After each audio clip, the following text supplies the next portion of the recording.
Morning, folks. Welcome to today's webinar, which is Beaver Coexistence in California. Happy to see you. So happy that you're here today. I'm going to share my screen. This is where you're at. We're going to wait just a second for more people to pour in the room. We had many people sign up. And we'll see how many people actually can be here. I want to start out by thanking our funders, the California Department of Fish and Wildlife. They started the Beaver Coexistence Training and Support Programs funding with the Occidental Arts and Ecology Center's Water Institute. We'll tell you more about us. Many thanks also to the Beaver Institute for helping all around with our program and training up people like you'll hear from today. Beaver Coexistence Training and Support Program began helping landowners with beaver conflicts as recently as November 2025. And just since then, we have 40 projects underway in half of California's counties. We're working statewide. We started with a trickle. Now we've got a fire hose of people asking for assistance twice a week now. We expect that to get even more frequent in the near future, probably after this webinar, with your help. We have 10 Beaver Coexistence professionals working statewide and 20 more in training to be able to do the work you're going to hear about today. We are, as I'll emphasize, available to work throughout the state of California with this network of pros. Today's agenda, we started at 9. We're going to hear from a bunch of people outlined in the agenda here. We'll take a break at 10:05 for about 10 minutes. And then we'll come back at 10:15 and hear from more folks. A wealth of information with some case studies, some partners weighing in about how they're helping with all of this. Please, you participants, use the Q&A box. Use it early and often. I've outlined it here. It should be evident on your screen. Hit the Q&A and you should see a pop-up window like is on the right. You're able to vote on other people's questions if that helps emphasize the importance of that one. Please enter your questions in as soon as they occur to you. Don't wait. We're interested in what you have to say and may be able to answer your questions as they show up. Also, the chat is disabled today and you are being recorded. Our recording, we hope, will be available. We'll send you links. Everybody who's registered will get a link to the recording as soon as we've got it loaded up. And we may have time right after each presentation for questions. We hope to have more time at the end. We will have a break at 10:05, but hang in there. I know it's not easy. It's not easy for me anyway to pay attention to the screen for an hour and 5 minutes. But put down your cell phones. Make this your only thing on your computer, and let's have your attention for just a little bit. You signed up for a reason, and we hope to have your full attention. Thanks very much. I'm going to hand this over to Kate Lundquist. Thanks so much, Gray. And thank all of you for coming today. I'm Kate Lundquist, as Gray says, and I co-direct the Water Institute at the Occidental Arts and Ecology Center, and just super excited for this webinar today. Really grateful to all of you for taking the time out of your day. Our panelists, thank you for being here. Really excited to hear what you have to say and all the great expertise you're bringing to this great program that we're doing together here today. And want to echo Gray's encouragement to the rest of you to join in the conversation. Yeah, this is going to be a really fruitful time today. I'm really excited. And, before we get started, I just want to reflect that beaver coexistence in California has come a long way. In the 20 years that I've been working on these issues, along with some of you and many others across the state, we've been really working hard to make sure that beaver are recognized for their conservation value and that landowners and managers have the tools that they need to coexist so that we can mitigate the damages and receive all the benefits that beaver can provide if they're allowed to do what beavers do in a good way. So super excited that this day has finally come. It's only really in the last 3 years that the amount of resources, attention, and effort and funding and programs are really being directed towards this common goal to support better coexistence with humans and beavers in California. So it's a really exciting time to be doing this work. And I'm looking forward to what we learned today and also what we can all do together as a community to learn as we move forward and continue this conversation so we can continue to improve the ways that we interact with beavers and to support greater coexistence across the state. So without further ado, I'm going to hand it back to you, Gray, and so we can get on with our great program. Thanks. Thank you, Kate. And I will hand it to Kathy. Kathy's our first presenter with a case study today. How does this beaver coexistence stuff work anyhow? Okay, thank you, Gray. Are you seeing my first image? Very clearly, yes, beautiful Okay, image. I am starting with this image because I think the word swamp needs to be addressed. I was in a board meeting at a CSD recently, and swamp was said in a negative way, as if it was not a positive, wonderful thing to explore. And I think California deserves to have a little more inundated, magical land. So that's the purpose of this slide. Today I'm presenting a case study that is a backyard pond in Placer County. And um, this is a landowner that decided to try something new in this space with regards to beaver issues. The problems that they were having included beavers piling mud and sticks on the pond spillway every night, and this would cause the pond to fill and then spill over the banks during high water events. And that was causing erosion that could eventually lead to bank failure and to that pond going away. So the landowner would dig out the spillway before every storm, and then the beavers would fix that issue every night by replacing the mud on the spillway. The landowner was tired of worrying about this issue, and their back was very sore. Previous landowners had handled this problem by trapping beavers, but the new decision makers wanted to try something different.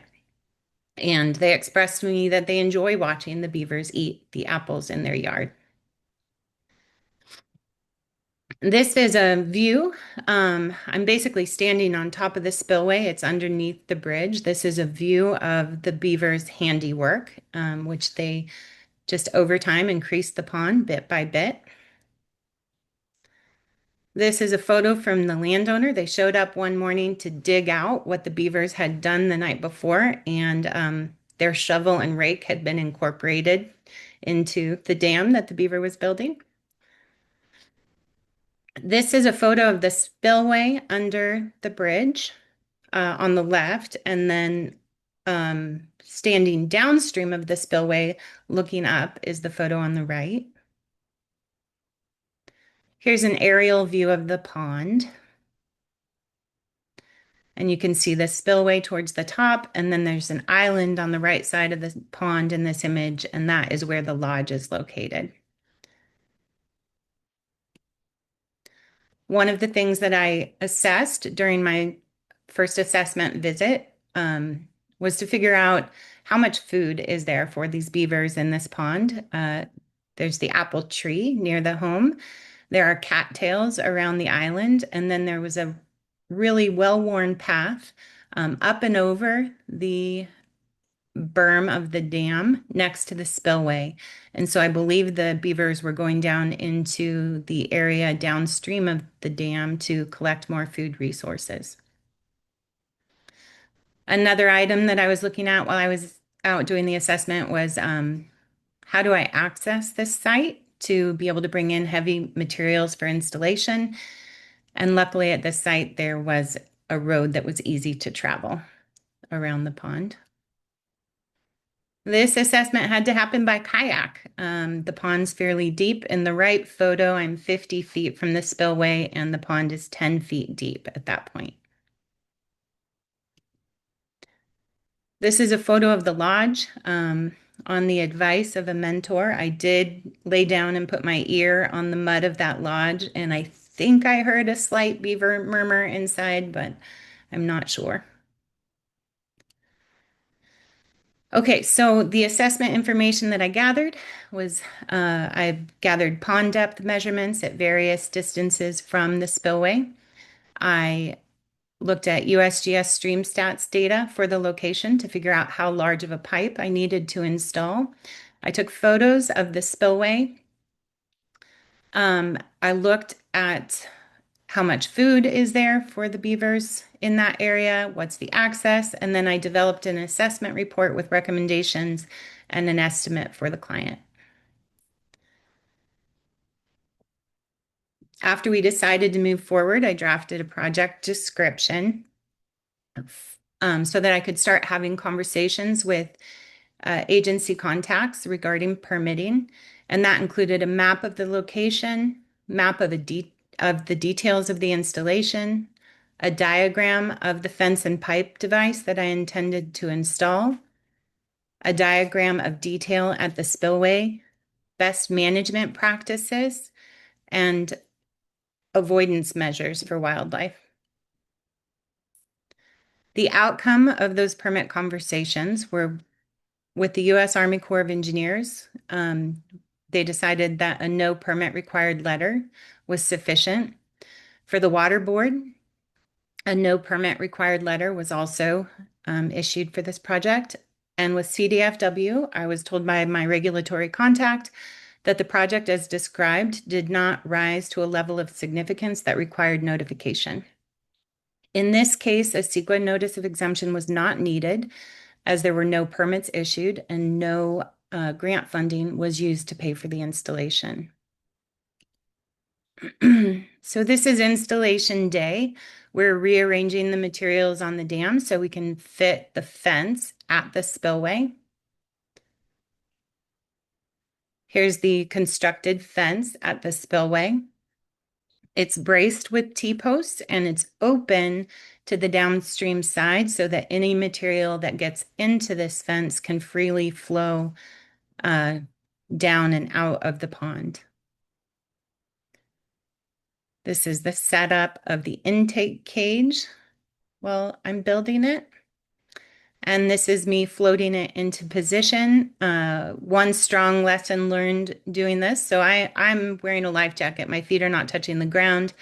My rope did break on this intake cage and it went down suddenly. So that's definitely a lesson learned. And here is some photo monitoring after installation. Proof that the beavers really are still there. This beaver's adding a stick to its lodge. And then I'm going to try to play this video that shows the response of this through a storm in January. Gray, are you seeing the video?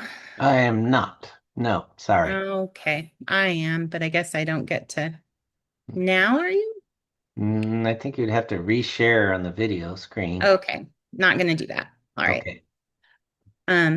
Well, if anyone's curious about the response, you can find that video on my website.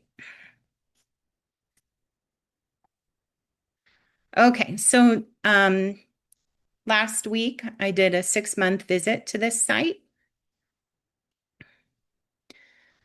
You're seeing my slides again, Gray? Yes, I am. Yeah, that's Thank great. you. Okay, so on the left is installation day. On the right is our 6-month visit. You'll notice a lot of weeds have grown, including parrot's feather. And in the background, you can see a zola or water fern on the surface of the water.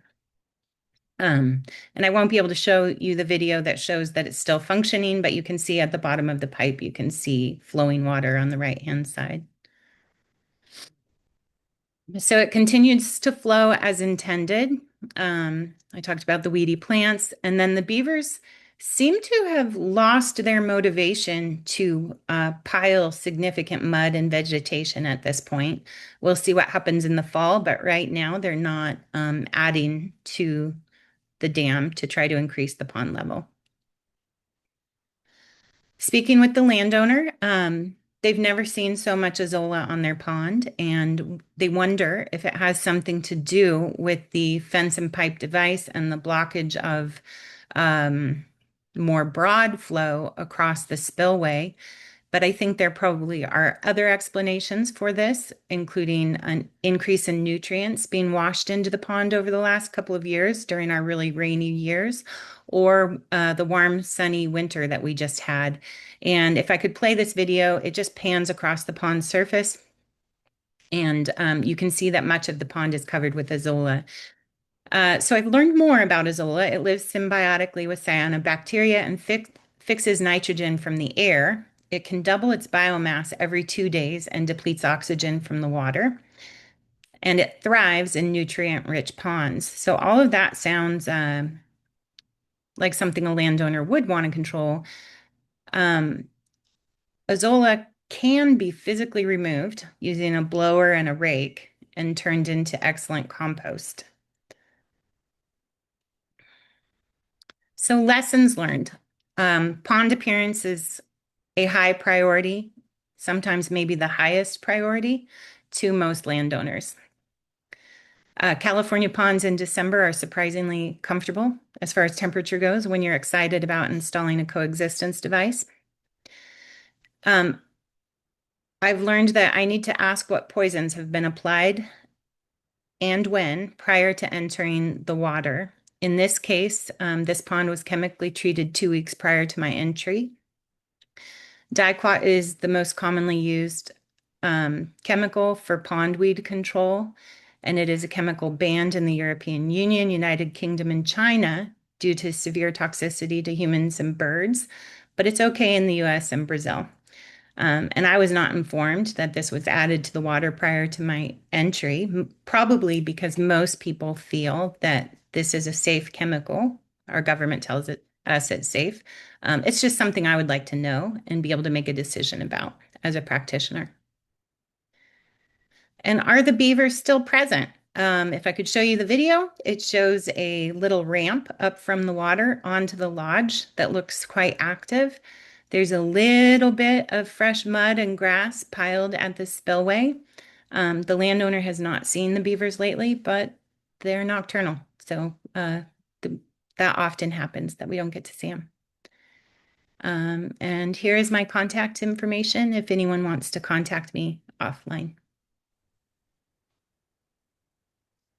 Thank you, Kathy. And we have time for questions. We're looking for questions for Kathy's presentation. Thanks, Dylan Williams. You have posted a question. It looks like maybe Kate's going to try and answer there. But if you've got questions for Kathy, there we go. We've got a question in the Q&A box for you, Kathy. I'll read it.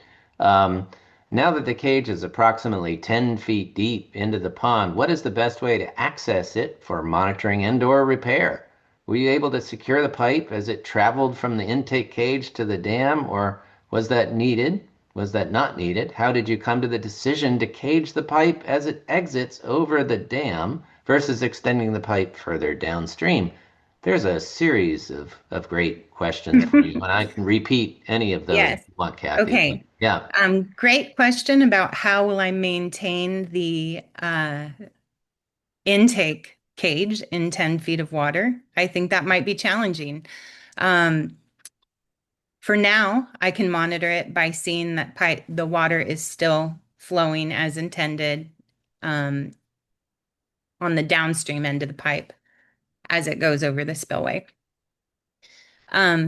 This one of your questions is about securing the pipe. It is so there are 2 T-posts in the muck downstream of the spillway that are in an X shape, and the pipe rests in that X and is secured with wire in that X. And so that elevates it off of the pond bottom and keeps it from moving if there's any flow. This is not like a high flow system, though. And then you ask, why not just extend the pipe down over the spillway? Why have this cage in front of the spillway? So what doing that accomplishes is that pipe is really just meant to draw down the pond when it fills up from a storm. The higher water during a storm actually flows over the beaver dam activities and through that caging and goes through the spillway. So if I were just relying on the pipe and the beavers were allowed to dam everything else, the only ability for that pond to flow out would be through that narrow pipe. But because the fence is there and it's broad, when the water level of the pond rises, it can still go over that and out of the spillway. I hope that helps. Great. Thank you. And uh, thank you, anonymous attendee, for the series of questions. Ashley Chesser is asking, did you, in your research, come across any indication that aquatic pesticides may be impacting the beavers as well as, say, you in the water? No, I haven't seen anything about beavers. I did see that a chemical like diquat attaches to organic material and stays in the pond. So I don't know over time when those organics break down, what happens with accumulated um, pet herbicides like that. Right. Thank you, Kathy. Anybody else have a question for Kathy? Type it in the Q&A box. Um, Certainly, other people have questions. Kathy is, aha. So we have another one from an anonymous attendee. Has it been considered whether the use of diquat may be influencing how much azolla occurs in the pond? Did you? There's there's herbicide questions for you. Yeah, I'm not an herbicide expert at all, just starting my knowledge about that. But I know I don't want to have exposure. Right? Yep. Thanks. And maybe a reminder, Juliana is asking, what was that poison used for anyway? Did you talk to the landowner? Remind us Oh, what that. Yeah. the landowner said it was used to take care of algae at the time in December. Um, it can be used on parrot's feather. I believe it can be used on Azolla also. So they're using it for a variety of purposes. Mhm.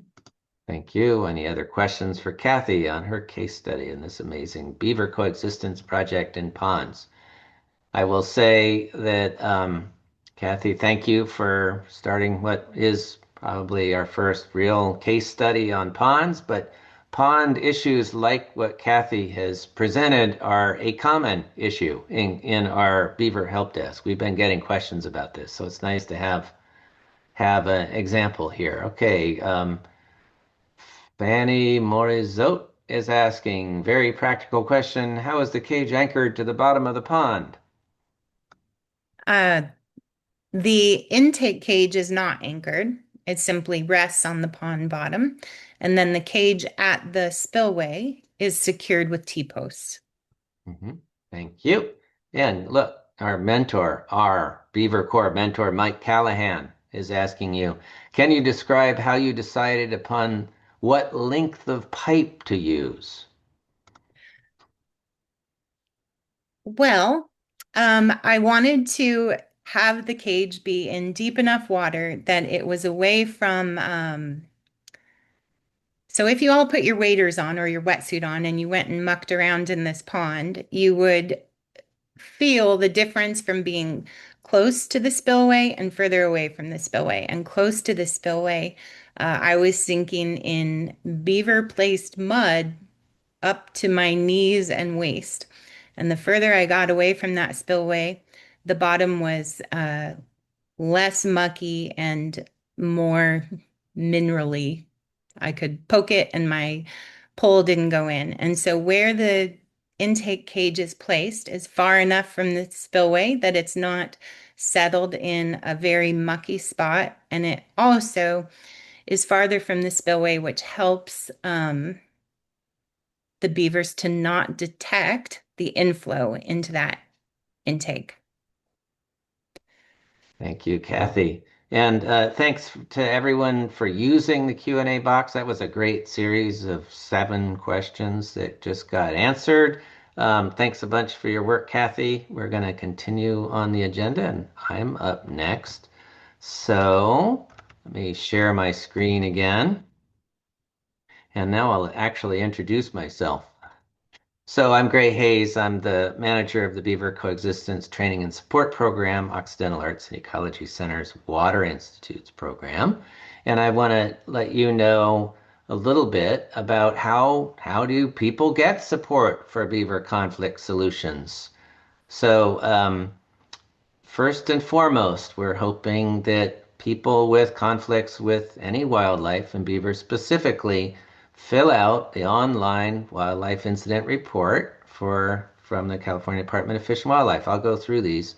And that you can also get support from our federal Wildlife Services Agency, and I'll talk a little bit about the Beaver Help Desk.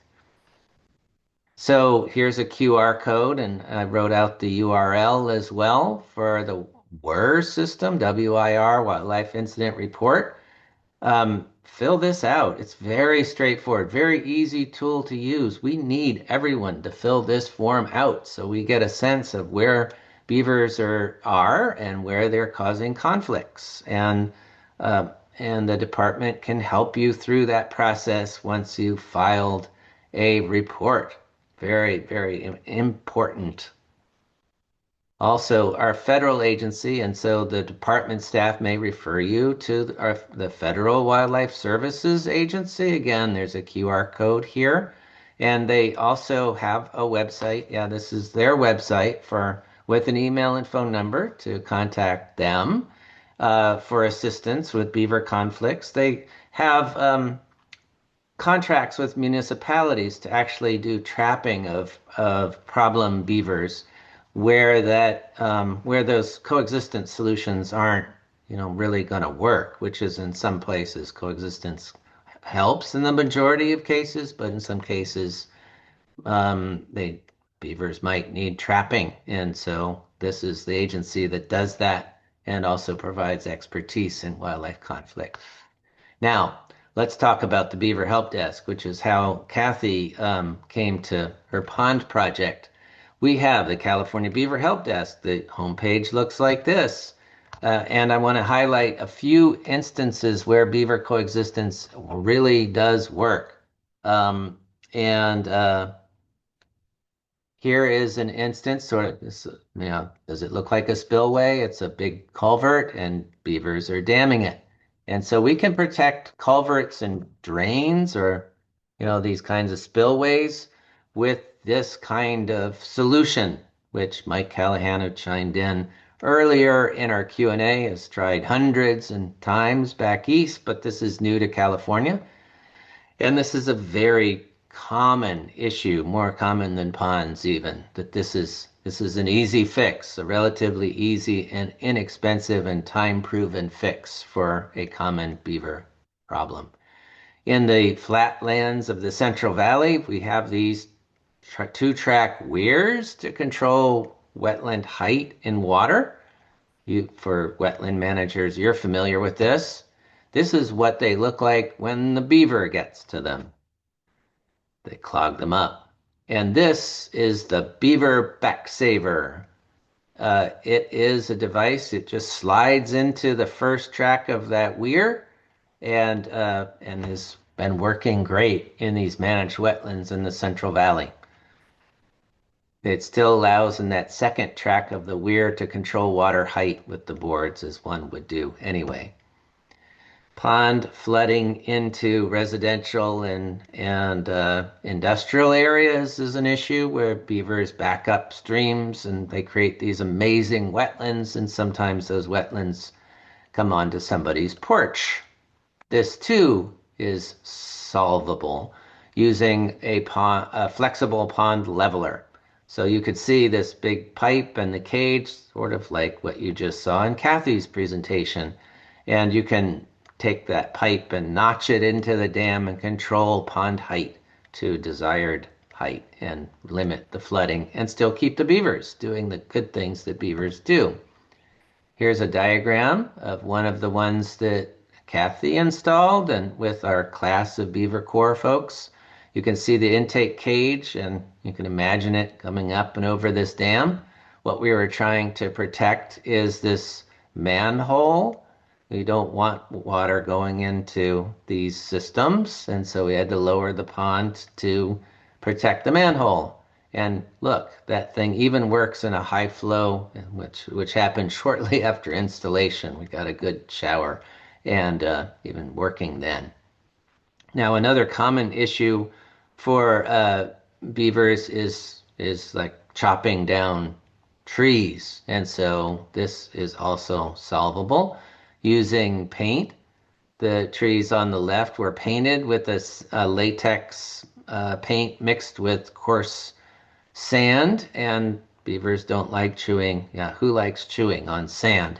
And then also one can fence trees to protect them and other vegetation using just metal fence, and now we're trying electric fence in some cases to protect huge areas of trees. Now, the Beaver Help Desk is linking people with beaver conflicts to an amazing big cohort of beaver pros that I mentioned earlier. Here's our first class. We're going to have another class here in late July. These are folks being mentored by the Beaver Institute, and Aaron and Mike are in the top left of this picture and mentoring people, enthusiastic hard workers with beaver coexistence throughout California. They're ready for your call through the Beaver Help Desk, and we hope that you get in touch with us. Ride the wave of recognizing that beavers are incredible organisms. There's a lot of media in it, and we thank you for tuning in today. Maybe this kind of thing brought you as part of those people who want to coexist with beavers and enjoy all of the great things they do. So hopefully that presentation helps you understand a little bit about where you might get help. I'll go into much more depth about how to use the Beaver Help Desk tools in a little bit, but I'm here to take your questions if you have them, and if not, we'll just continue with another Beaver Coexistence Professionals presentation. I see no questions in the Q&A box. And of course, you all are paying full attention, and maybe I just did a great job at answering all of your questions about where you can get support. I think Molly with California Department of Fish and Wildlife will talk more about what the department's doing. And thanks for the encouragement in the Q&A box. Thank you. Okay. Um, all right. So Hattie, what does O&M look like for some of these designs with pipes and screens? O&M, operation and management. Oh, I guess Hattie, you're asking about what, like, how do these things get maintained? And there's like somebody's one-upping that vote. I would, yeah, great. So I would turn to Aaron or David or Kathy for assistance because there are beaver pros. Maybe one of you can jump in and talk about like people see these pipes and screens and are wondering, do they take maintenance? And we'll get to that question, Hattie, at some point today. If people aren't ready to jump on it right now, I will cue people up. Kathy's turned on her camera. Well, Yes. Yeah. full transparency, the first device that I installed was as part of the training at the end of September 2025.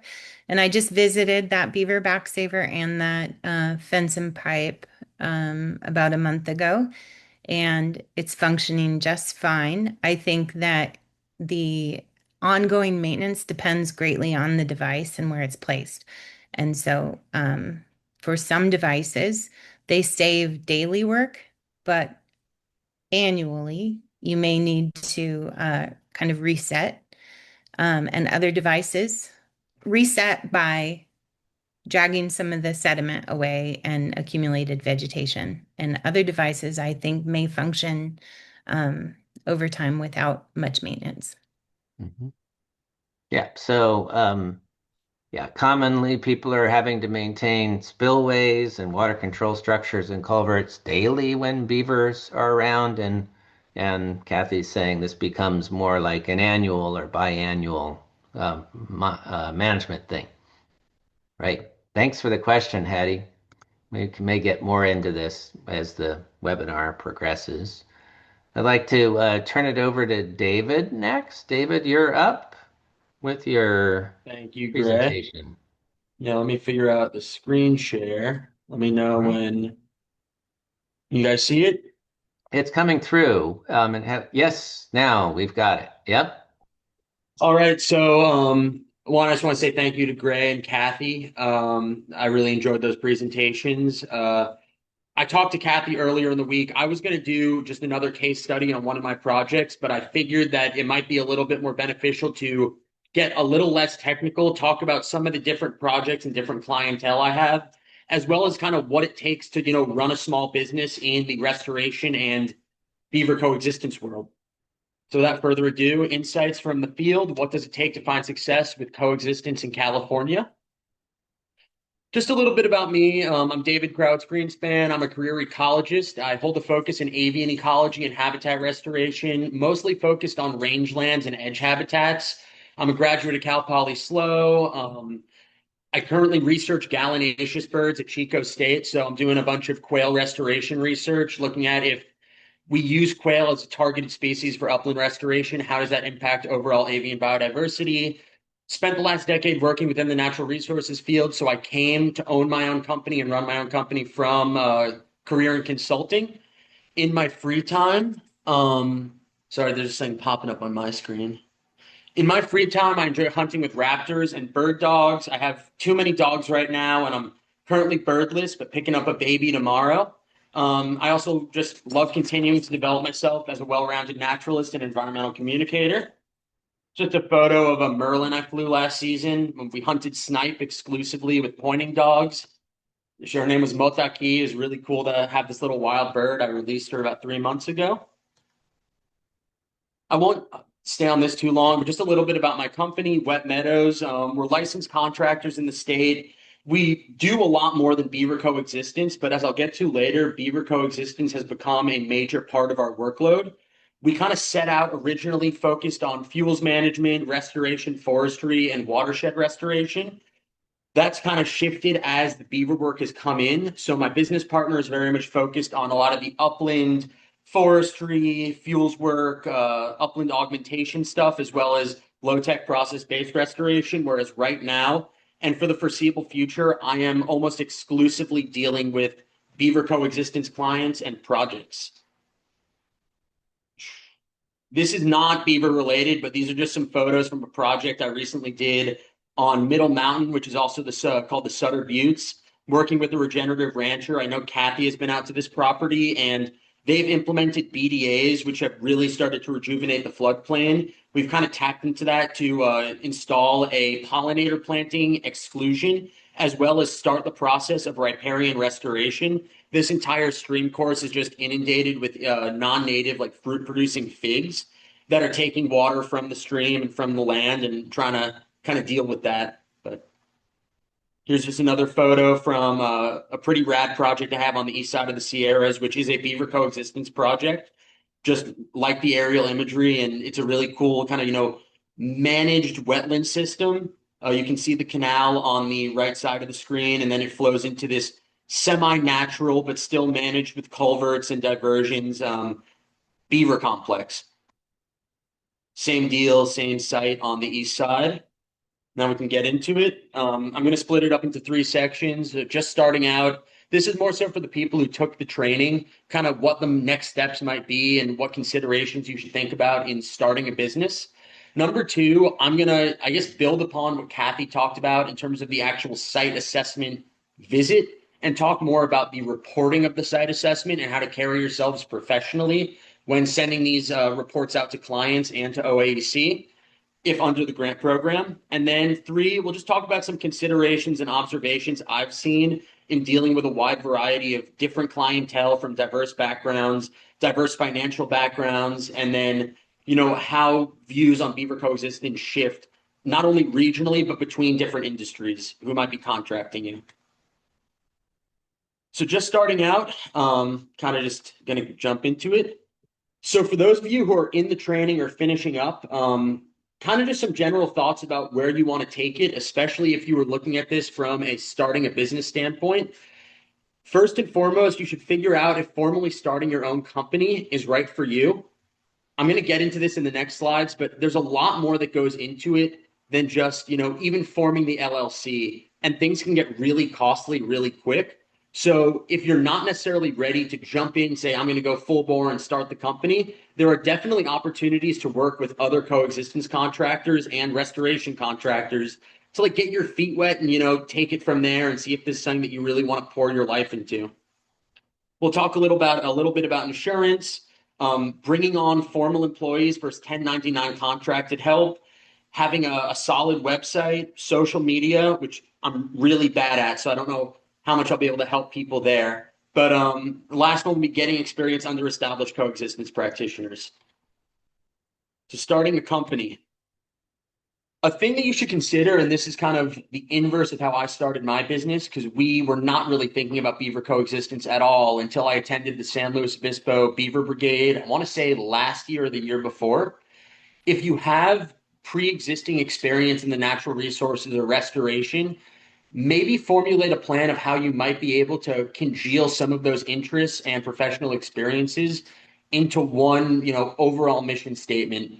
And I mostly say that because from some of the beaver coexistence clients I've gotten, there have already been opportunities to do upland restoration work and non-beaver related watershed restoration work. So while you don't want to spread yourselves too thin, the more services, especially interrelated services you can offer, the more continuous and long-term work you might get from multiple clients. Some of the areas that might, pair well with beaver coexistence would be low-tech process-based restoration, other wildlife coexistence, like a lot of orchards up here, especially new orchards, in addition to beaver conflict, also have just straight defoliating of young trees from, for the most part, it's like when they're that small, it's a lot of jackrabbits, and then it'll jump up to deer if there are deer in the area. Overall watershed restoration, and that's just a couple. Think about long-term business goals and how they may relate to current coexistence-related work opportunities. The biggest considerations in starting your business, number one, and this was something that we already had in place, and Kathy and I and some other practitioners have talked about it. But if you're just going to start in coexistence, it's a major financial burden would be insurance. So some of them, and these are for the most part all required, would be professional liability, your general liability policy. Sorry, I'm going to close the door. I got dogs.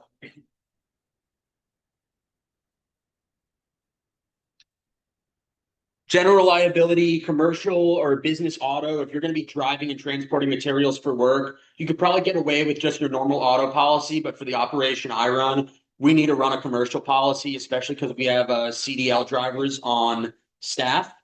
Equipment insurance, this doesn't really apply to the coexistence work because it's all hand tools for the most part. And if there is going to be any excavation of banks or areas where you want to install, sometimes you can get the land manager to do that work for you. In our case, we are able to offer that service, but yeah, equipment insurance is a big one. And by the end of it, costs just add up. Spending, a couple $1,000s every 6 months on our insurances. And when we're actually working, because we have employees, our workers' comp, it's about 11% of the money that we make off of a project goes directly to our workers' comp. So those costs add up. And for someone who's just starting out, it may be a insurmountable barrier to entry. In terms of employees, from what I see, most of the practitioners are going at it alone, maybe with one or two extra hands. And, I don't know how Kathy runs it, or, I'm friends with a guy named Andrew Manning. I don't really know what he does in terms of bringing on help, but yeah, you can either have employees, which, you have to run payroll, you have to have workers' comp. There's additional insurances associated with having employees, especially if they're going to be driving like company vehicles or their own vehicle during a workday. 1099 contractors kind of alleviate that pressure off of you, but it's just a different load of paperwork. And in terms of 1099ing them, keeping all of your accounting in line, it's what I've been dealing with, and I'm an ecologist, not an administrator. So it adds up to a lot of time and a lot of money and blood, sweat, and tears for just sitting at a desk. You got to figure out transportation if you have employees or 1099 people, lodging and travel. This is more so a thing for Wet Meadows because we service every county for beaver coexistence north of Santa Barbara. So I have people traveling throughout the state on upcoming projects. And yeah, you just have to figure out how to build that into a budget and keep it reasonable so you aren't upping your cost too much. This I wanted to tie in just with a short case study, and I have a client that's a pretty big water delivery and municipality manager in the Eastern Sierras, and there were two options that they could have gone with based on the Beaver Help Desk, and it became clear that they went with Wet Meadows, not because of any previous references or anything, but really just because of the professional aspects of the website and our stated ability to scale up staff, and that we already had staff, already on the books. So they were wanting someone or a company to manage a massive acreage of wetlands and water conveyance and dam outflows and earth and dam seepages. And I think just the fact that, they viewed us from the get-go as people who could not only hire people on a whim, but had a crew of about 7 guys willing to work, right now. That was kind of the selling point for them. And it's helped me with other projects as well, especially with larger municipal utilities, conveyors, companies, as well as some private clients. Carrying yourself professionally, showing that you're managing a staff of people, that you have other projects, even if they're not Beaver related, that you've completed and you can have professional references. It's been really helpful for me. Then the unforeseen, don't want to get into it too much, but just expect the unexpected. In running a business, things can go sideways really quickly. It's a lot of the work that you end up doing managing your business is just damage control. I would say, at least for me, like 50% of the time, I'm just on the phone, making sure all my clients are happy, that my people are doing, what they're supposed to be doing on site. So, you will get into the ponds and get into the streams, but actually managing the company takes a lot more than just implementing the infrastructure. In terms of getting work, I don't really know why I've been getting. I'll preface it by this. I have a lot of clients right now, and it seems like every 2 weeks I'm signing between 1 to 2 new clients for site assessments. I have no idea why this is. I attribute a lot of it to maybe the Beaver Help Desk and the fact that I'm servicing some pretty rural counties where there aren't any other practitioners. Maybe part of it has to do with my website. Am I active enough on social media? The answer is no, so that's definitely not it. I guess I am easily reachable, so that helps. When people call me once, I answer. They're not going to call a competitor. And then, do I carry myself professionally when talking to people, both on the phone, in a virtual Teams meeting, or in the field, as well as communications after the site visit? So I think I listed a couple things that I personally feel contribute to the success of my business and bringing on clients, but it's been really hard to pin down exactly what it is, except for maybe the Beaver Help Desk, which I really applaud OAEC and CDFW because it's a fantastic resource. I've been really helped out by it in terms of finding people and having people find me. And it's an easy thing. If I meet someone at a professional conference or I go to a lot of conservation, like NGO dinners, I will just tell people, I'll give them my card, but I'll say, go to the Beaver Help Desk. That'll kind of explain exactly what this is. It's usually hard to convey what Beaver Coexistence is to people, especially if they've had too many drinks and, they're bidding on a bunch of auction items, but, they might manage 5,000 acres of wetland. So the Beaver Help Desk is fantastic. Components of a solid site assessment report. So kind of tapping into where Kathy left off in the actual site assessment. I collect all the same metrics. I run a stream stats report. I get all of my pond depths. And a lot of my work recently has been a fair amount of like U-shaped concrete weirs with flashboards. In a duck club community, they just call them risers. Same deal for rice farmers. It's usually just a HDP culvert with 2 like large open face boxes made out of concrete on either side of an upland berm, usually a created berm. So there I have a different methodology than actually working on a pond. I'm taking measurements from the actual culvert face, then moving out to 4 feet beyond the box, so on and so forth, just to get a sense of if I'm going to do, a beaver backsaver or a fence and pipe device, how far out can I go? What does the stream action or what does the stream bed feel like? Is it flat? Is it, super in size where it's coming down to a point? Yeah, you'll have to create data sheets for each of these different structure types, and the structures can vary in, what sort of data you need to collect to actually have an idea of how implementation is going to work and what structures might work. In terms of the actual report itself, this is just how I do it, and this is coming from an environmental consulting background.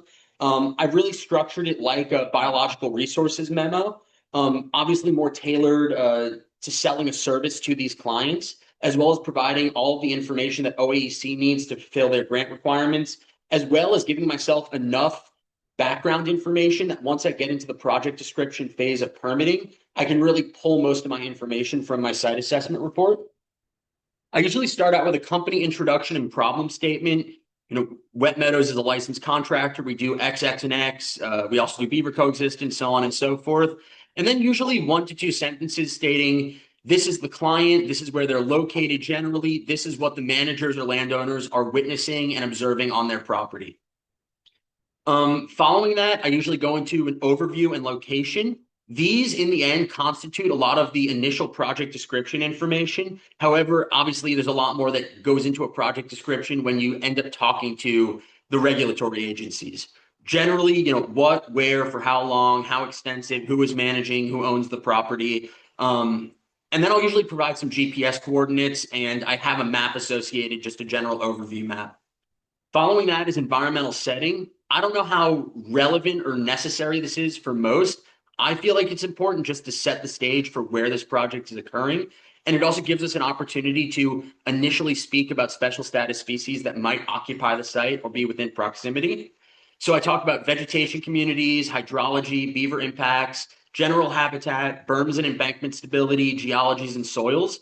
For me, veg community, general habitat, and hydrology are usually the most broad sections. The berm and embankment stability really mostly applies to these duck clubs and managed rice operations where they have everything's accessible by these upland roads. And the roads very rapidly degrade because of beaver slides and beavers traveling across the roads to move damming materials. So it's more of an issue on a managed waterfowl hunting wetland than it might be for an HOA pond or HOA stream or water conveyance. Following that, I go into coexistence recommendations. It's more complicated than this, but simply what solutions do you propose for the site? I usually go into pretty intense detail to kind of lay out what these are going to look like. Then after that, I go into project implementation. I break down the implementation plan, talk about our avoidance and minimization measures and best practices, and then provide a schedule. That's something that Gray and I actually developed at about my 5th site assessment report. Just providing a generalized schedule so that when we send this to the client, they have an idea of what the permitting timeline might look like, what implementation is actually going to look like on a day-to-day basis, so that their expectations are set and they can kind of sit easy, rest assured that we're working on it, and we can check in on the dates listed on that schedule. Then beyond that, I called it all the extras, digitized site assessment data sheets. So I modified the Beaver Institute data sheet to meet my needs for my clientele, which again is a lot of duck clubs and a lot of very highly managed water infrastructure. I created a data sheet for culverts, a general data sheet, and then a data sheet for dams. I also have an upland data sheet, which just kind of talks about if trees are being girdled. It's usually an add-on for most of these projects. I'll then digitize those data sheets and provide them as an appendix. I take photos at ground level with an app called SoLocator. It GPS tags all of the photos, so you can have references of where these sites are if someone wanted to look up, oh, where is this particular photo? I am a licensed drone operator, so I have my CART 107. So this applies more so to people who can legally fly drones for work, but I like to take aerial photos from an overview and then also of each structure and implementation site individually. I'll attach my stream stats report. I have one of my employees is a GIS specialist, so he's running all of my GIS for these projects. We produce overview maps, site-specific maps, and then wetland acreage maps, which roughly have the wetland acreage, portrayed on a visual map showing what wetlands may be impacted by each implementation. This is just an example. I didn't want to attach the full report because it has client details, but this is kind of how the cover page of my report looks. This is for a duck club in the Central Valley. Has a little bit of the overview. Just wanted to show kind of it's clean, obviously in white. I have the Beaver Core logo because of the program, want to pay homage to it. My logo, and then not much fluff at the top. I leave most of the contact info at the bottom or just within my email when I send these out. The photo on the top, these are just 2 little example case studies that we'll get into, the importance of them later, but I think most of the practitioners in Beaver Coexistence thus far, we've gotten a lot of our work from the help desk. However, I've realized that there's still so much outreach work to be done. And there are multiple industries that have immense beaver conflict issues, but they are just unaware of the program. They don't even know about beaver conflict. Their only thought is get a depredation permit and get them out. But now with how CDFW is treating beaver and that you need to look at coexistence first, even then, a lot of them don't really know where to start. So this was a project on the top that is an orchard that has about, I want to say like 25,000 trees on it. And the beavers have completely denuded this riparian corridor. There's almost no vegetation left at all. Anytime anything starts, they eat it as a food source. And as such, they're making forays into the orchard and girdling and completely felling trees. And at this point, they've taken out a couple hundred trees. So like the orchard industry in particular, this is somewhere that we could be putting a lot of our effort in reaching out, especially if you look at mapping and they're on a perennial water source. It's worth a call to see if they have beaver conflict or if any of their neighbors have beaver conflict. This is a project that's going to be taking place in about a month's time in terms of implementation. But yeah, there's multiple avenues by which we can better inform the general public and industry about this work, not only to benefit ourselves with paid work, but also to protect beavers and start to change the ideas of, specifically like ag producers, ranchers, hunting club wetland managers. In their minds, beavers are no good. They muck up their situation and they just want them removed. I think that there's a lot of room for us to prove to these people that they can coexist with these animals. The picture on the bottom is just I don't want to get into it too deeply, but this is an HOA. I know Kathy's worked with some HOAs. I know other practitioners have as well. But I do think that some of these HOAs that are within the wildland urban interface also have potential for outreach, make some cold calls, and especially if they have managed irrigation water. Water is coming from the Nevada Irrigation District and it delivers to a couple of their HOAs. These are mostly inhabited by elderly people. They might have a small maintenance staff, but a lot of times this work is more cost effective for them than hiring on more maintenance personnel to continuously remove dams on a weekly basis. So what next? These are just some insights from the past few months managing coexistence contracts and clients. So generally, my clientele, as I've said maybe too many times in this talk, it's a lot of duck clubs, a lot of municipal water providers and managers, but also a couple independent private landowners, some HOAs, orchards, and then some other agricultural operations. All of these people have different goals, not only for their own economic viability if they're making money off of the land, but also, each HOA has within the HOA itself a million different viewpoints on the work that you're doing. So generally, some clients need to be eased into accepting coexistence a little bit more than others. I found that with private landowners, they just want the issue dealt with. And a lot of times they like seeing the beaver. They like if there's beaver created wetlands on their property, but they don't want it to get out of hand. So they're ready to jump on it.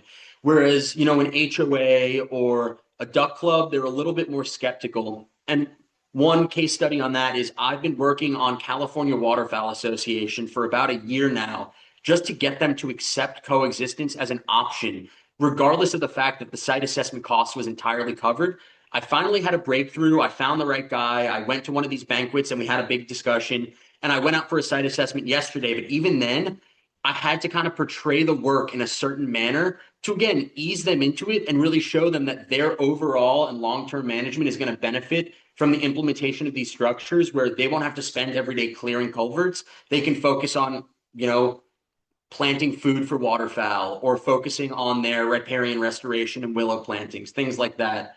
So each client should just be, handled differently and, maybe do a little background research before you actually go meet the client in person to see what their operation is, if there's anything online about them. And it kind of helps you, do a little bit of I call it like a hot search, where you're just looking for a little bit of information to better inform you so you can not only make a personal connection with them, but better portray yourself and portray the work. Already touched on this, but not all clients have the same goals. As such, framing coexistence in a manner specific to each client is critical. Since coexistence is so new in California, we sometimes need to look to regional examples on success to convince potential clients. a lot of the work that the Beaver Institute, Mike and Aaron have done is a great representation of how effective this work can be, albeit it's in a completely different ecosystem type. That being said, you can still use those metrics to convince a client that this will work for them.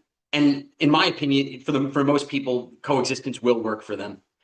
Conservation NGOs, such as those protecting waterfowl and wetland habitats, orchard growers, ranchers, older landowners, water management agencies, etc., are unaware of this work. Not all of them, but a vast majority in my experience. In some cases, outreach can yield results, and this has been really effective for me, just putting out some cold calls, and you're not going to get a hit on every one, but maybe out of 10 calls, 2 people give you a call back. And of those calls that I've made, I have 2 more clients that I'm doing site assessments for, and they're moving forward.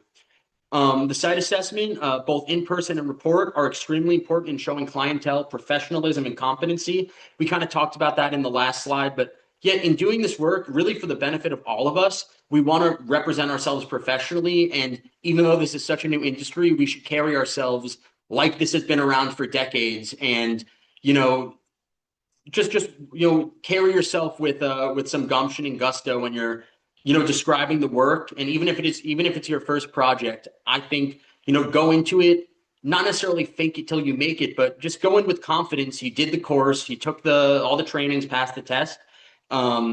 People are inspired by confidence in my experience. I'm going to go over this quickly, and really I need to give a lot of thanks to Kathy, not only personally for helping me kind of navigate, some of the strides and things she's done in the permitting process, because I come from a background that I've done a lot of permitting, but I've never really gone for exemptions due to the projects that I'm working on being at such large a scale. But given California's environmental regulatory statutes, existing permit fees, associated labor, and additional costs can make beaver coexistence financially impossible for some private landowners. This is more specifically applying to like the private landowner or the family farm that's operating in the North Valley that, they're not breaking even most years, they're losing money. And regardless of the grant program potentially funding part of their project, we've been calculating out permit fees if we were to have to, get these permits and the labor associated. And it could range anywhere from $12,000 to $20,000 with labor associated. Again, I think Kathy's making pretty massive strides in getting us to a good place with the regulators.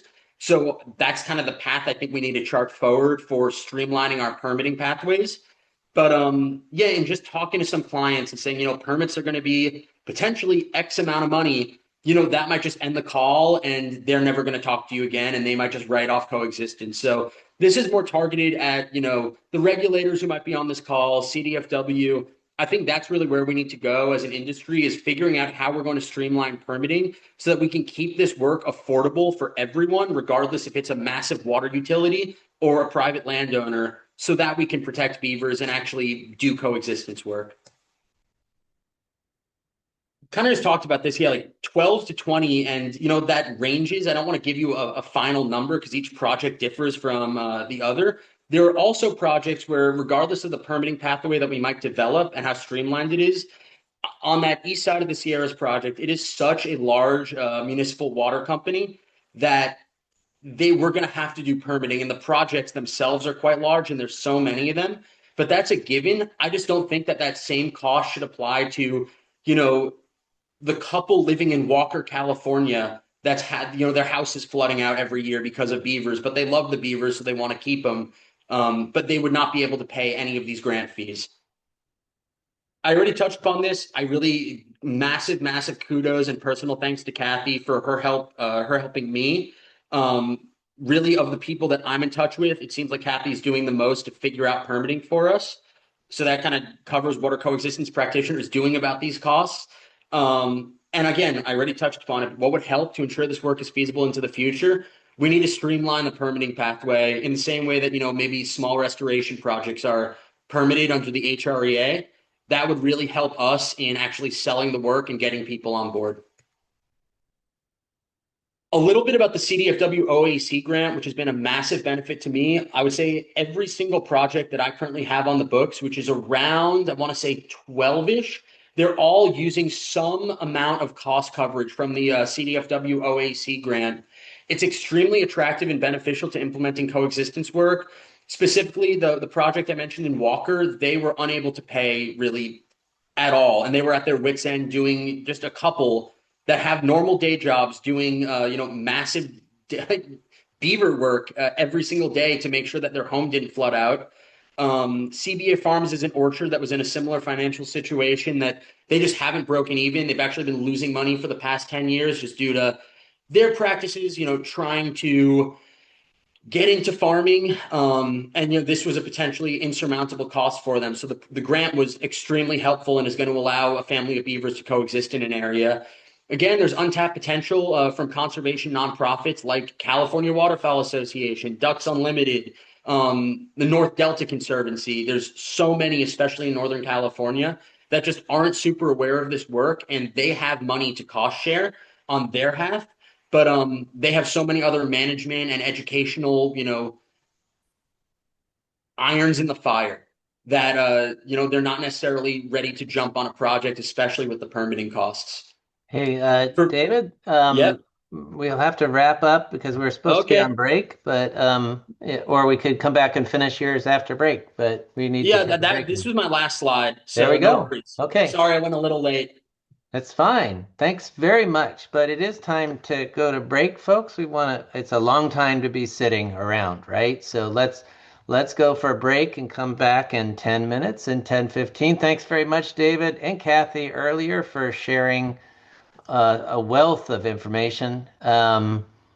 I appreciate it, and we will be back in the very near future.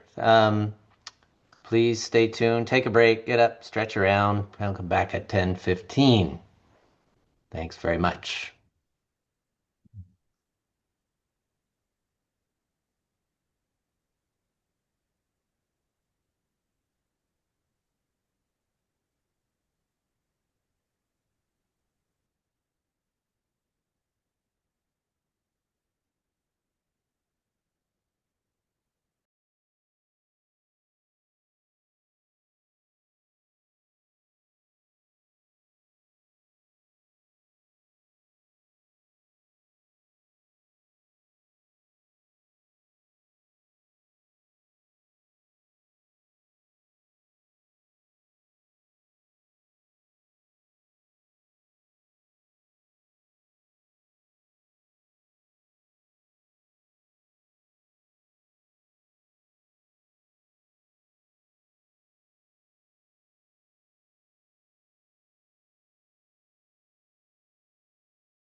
All right, folks, we want to start here shortly. Please settle back into your chairs or your standing desk, maybe, or however, like face the screen, turn off the other machines, and get ready for the home stretch here for another hour and 15 minutes. We'll have more presentations starting in about 30 seconds, so please get comfortable. Hey, Gray, you want me to see if my screen share works? Yeah, let's go ahead and do that. Great idea.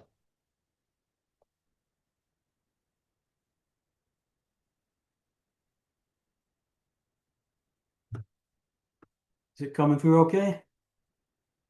It is there. You're up. Right. Absolutely. And let's go ahead and dive right in. Thanks, Aaron, for joining us. Hopefully everybody got a good break. I want to encourage people like you have been. We have been getting traffic in the Q&A box. You can check out the questions and how they've been answered. Some people are typing in. Please add more questions. If you've got questions, just even from the first part of the session, type them in. We'll try and get to them. Thanks for the engagement there, Aaron Hall. Thanks for being here from another country. And it's over to you. Great. Thanks, Gray, and thanks everyone for joining us today. I'm excited to be here. It's great to hear from David and Kathy about some projects in the works and good examples. For those of you who don't know, I'm the Beaver Core director here at Beaver Institute. And Beaver Core is a Beaver Coexistence training program, and building on the experience of our founder, Mike Callahan, who's also here today. And really the purpose of Beaver Core is to teach people how to think about and ultimately how to install Beaver Coexistence devices. It's a two-part program. The first part is online coursework. That's usually about 40 to 60 hours of on your own pace training. And then part two of the program is mentored in the field installations. We typically do that virtually.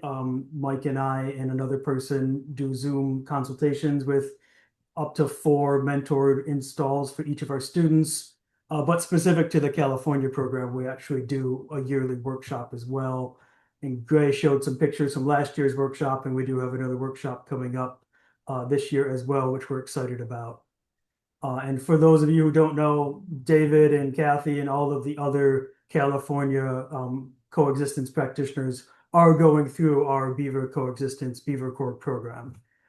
So all that to say, we have a pretty good picture of what's happening across North America from a Beaver Coexistence standpoint.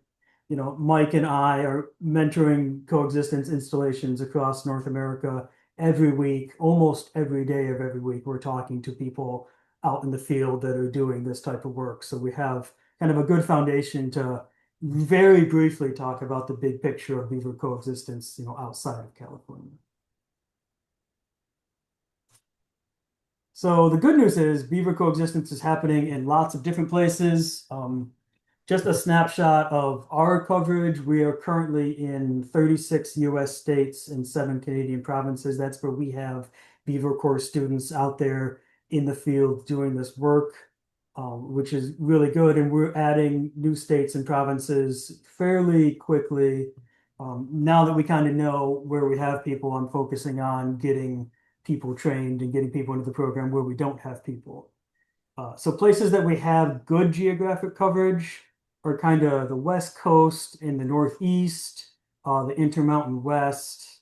Places where we have poor coverage, the Central Atlantic, the Great Lakes, and the Southeast, although those places are growing quite a bit in our practitioner capacity. In places that we have poor coverage that are not growing well, we're kind of the Midwest and prairie regions, and really the south of the US, kind of Louisiana, Mississippi, Alabama areas. So, there's good Beaver Coex happening out there, but there's certainly gaps in geographic coverage where landowners just won't have access to practitioners in their local area that are able to do this type of work. And that is something that BI is always working on.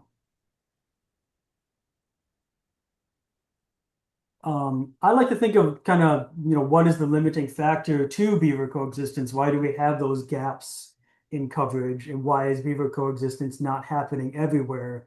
And these are kind of some of the things that I think of limiting factors. One is, again, trained practitioners. Or if landowners don't have people they can reach out to, then they don't have those resources, then those projects can't happen.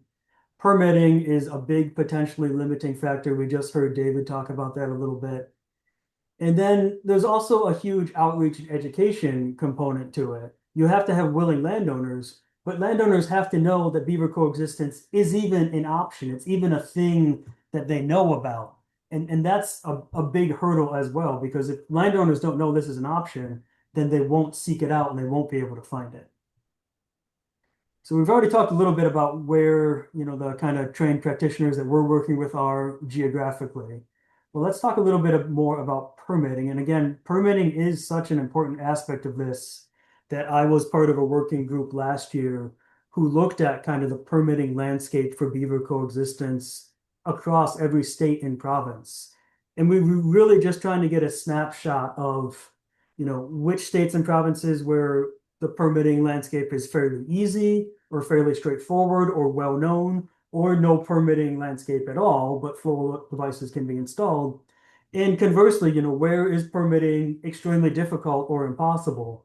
Because that information is really going to limit practitioners' ability to get these devices installed. So one output from that, and by the way, this is the report that committee created, and I can send a link to Gray who can share this with everyone if they're interested in kind of looking at which states are good and which states are relatively bad from a permitting standpoint.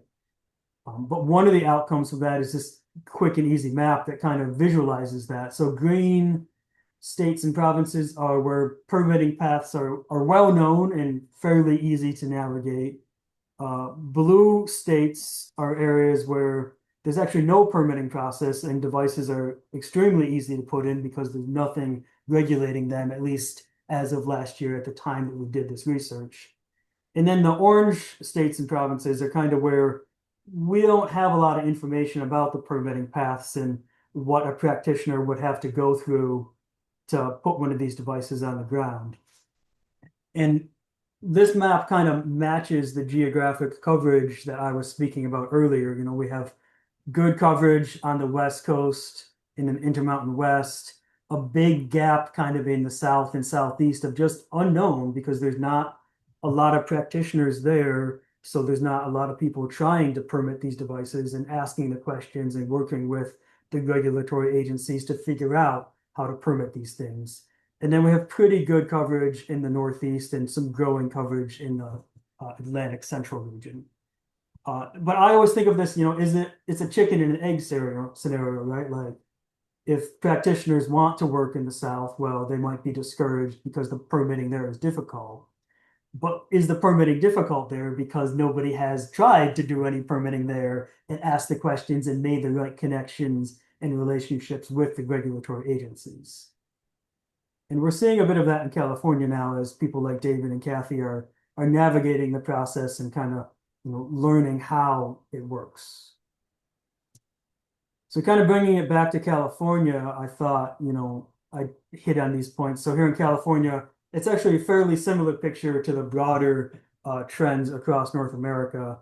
We have a big cohort of students going through the Occidental training that we're providing through Beaver Core. Those students, as Gray said, we have 10 that went through the training last year. We've got another batch that are going to go through a workshop in a couple months now. This picture is the last year's workshop. That's Mike and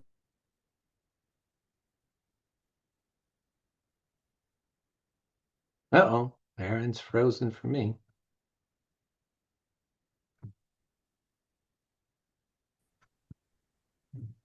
No, you're back. You have blinked out for a second, Aaron. Oh, okay. No worries. Am I good now? Yep, you're back on. You were pointing out, I think, you and Mike on the screen, but that's where we lost you.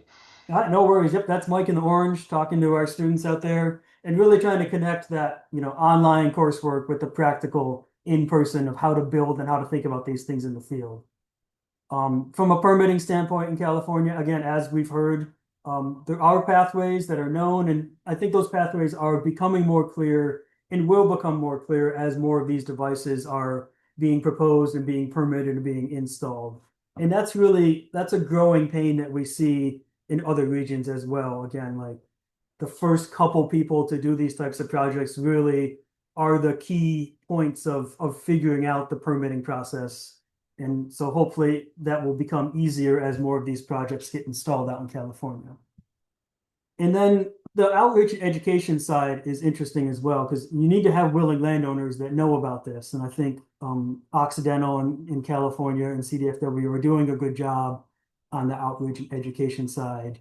And I would say right now there's a little bit more demand than current capacity, and that's a good problem to have.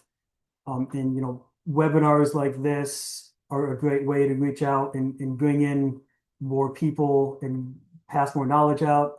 And like David mentioned, the California Beaver Help Desk as well is a great resource for landowners and the general public to really get to know, what beaver coexistence is and provide them with resources that they can reach out to. And it's really all of these things will continue to build momentum in California, and hopefully we get to a point where this is a common practice and not an uncommon practice. That's kind of my goal. And that's just a super quick overview. I'm happy to answer any questions that anyone might have.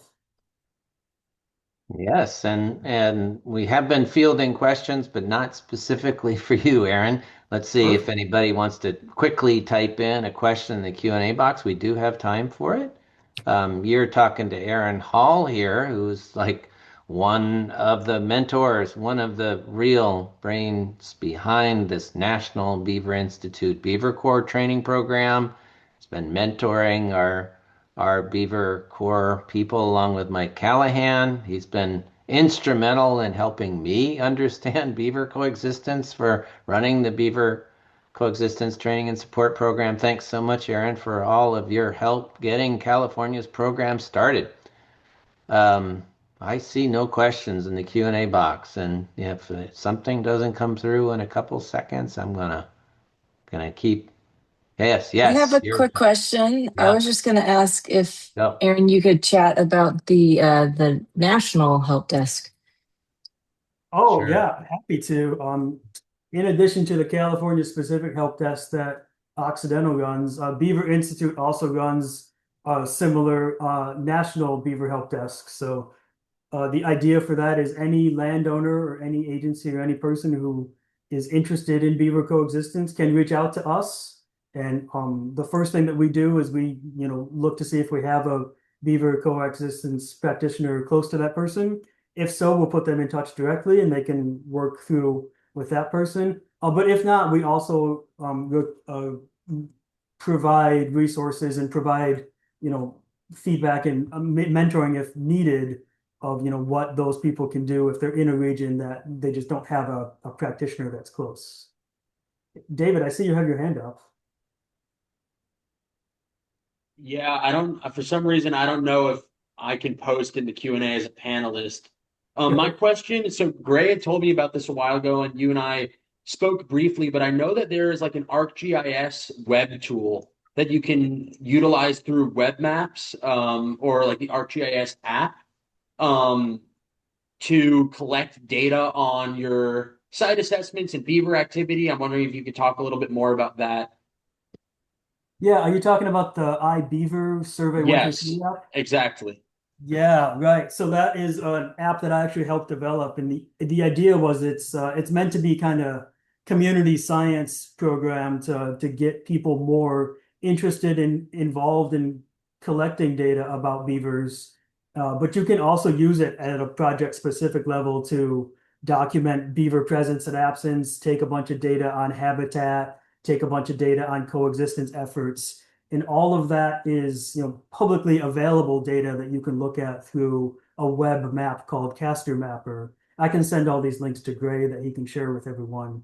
So the idea is to really just try to get more people involved and engaged with Beaver just from a community standpoint and from a practitioner standpoint. So I would love to see more people using that and more data come in because the more data we have in that type of app, in that type of system, the more it can be useful at a conservation scale and at other scales for other projects. Great. Thanks, Aaron. Let's continue on with today's program. Thanks a bunch, Aaron, for that national or international perspective, actually. You're Um, welcome, Greg. and Molly, you're up next. She's on it, like nailing it to the screen sharing right away. Great. And thank you Right. for joining us today, Molly. You're up. Thank you so much for giving me the opportunity to share with this group. My name is Molly Alves. I am the Beaver Restoration Program Supervisor with the California Department of Fish and Wildlife. And I'm going to speak a little bit on how our program, but also how our department, the overall Department of Fish and Wildlife, interfaces with Beaver Coexistence. If I can get my slides to move. There we go. Okay, so the Beaver Restoration Program began not too long ago. It was initiated in 2022 by an act of the state budget and then codified in 2024. And it's really a restoration program where we're working to understand where, when, and how we can translocate beavers and utilize them to restore ecosystem processes and habitats in California and provide some drought and wildfire relief. And we have four main funding directives under the program. And one of those, the most important, is that we promote human-beaver coexistence strategies, along with providing that education and outreach regarding beavers, coexistence, and translocation. We're forever in development of our beaver management and restoration plan for the state. And of course, we conduct beaver translocations, and that is kind of how we interface the most with coexistence and beaver conflict in California. And so the department also has permitting and policies that guides many of the ways that folks are interacting with beaver management. This Fish and Game Code, section 1602, states that an entity shall not substantially divert or obstruct the natural flow of, or substantially change or use any material from the bed, bank, bed, channel, or bank of any river, stream, or lake, or deposit or dispose of debris, waste, or other materials containing crumbled, flaked, or ground pavement where it may pass into any river, stream, or lake. And so this code comes into play with coexistence installs. And typically, if any of these activities are happening in the installation of coexistence devices, it requires the installer to notify our lake and stream bed alteration, or LSA program, prior to working on any activity that could substantially alter a river, lake, or stream. It does require payment to notify LSA to acquire this permit, but fortunately, most of the devices that are being installed in California are being installed non-invasively using hand tools. And so in most cases, these installations do not require formal LSA notification. However, it's important that installers still contact their local or regional LSA staff to confirm whether or not notification is necessary.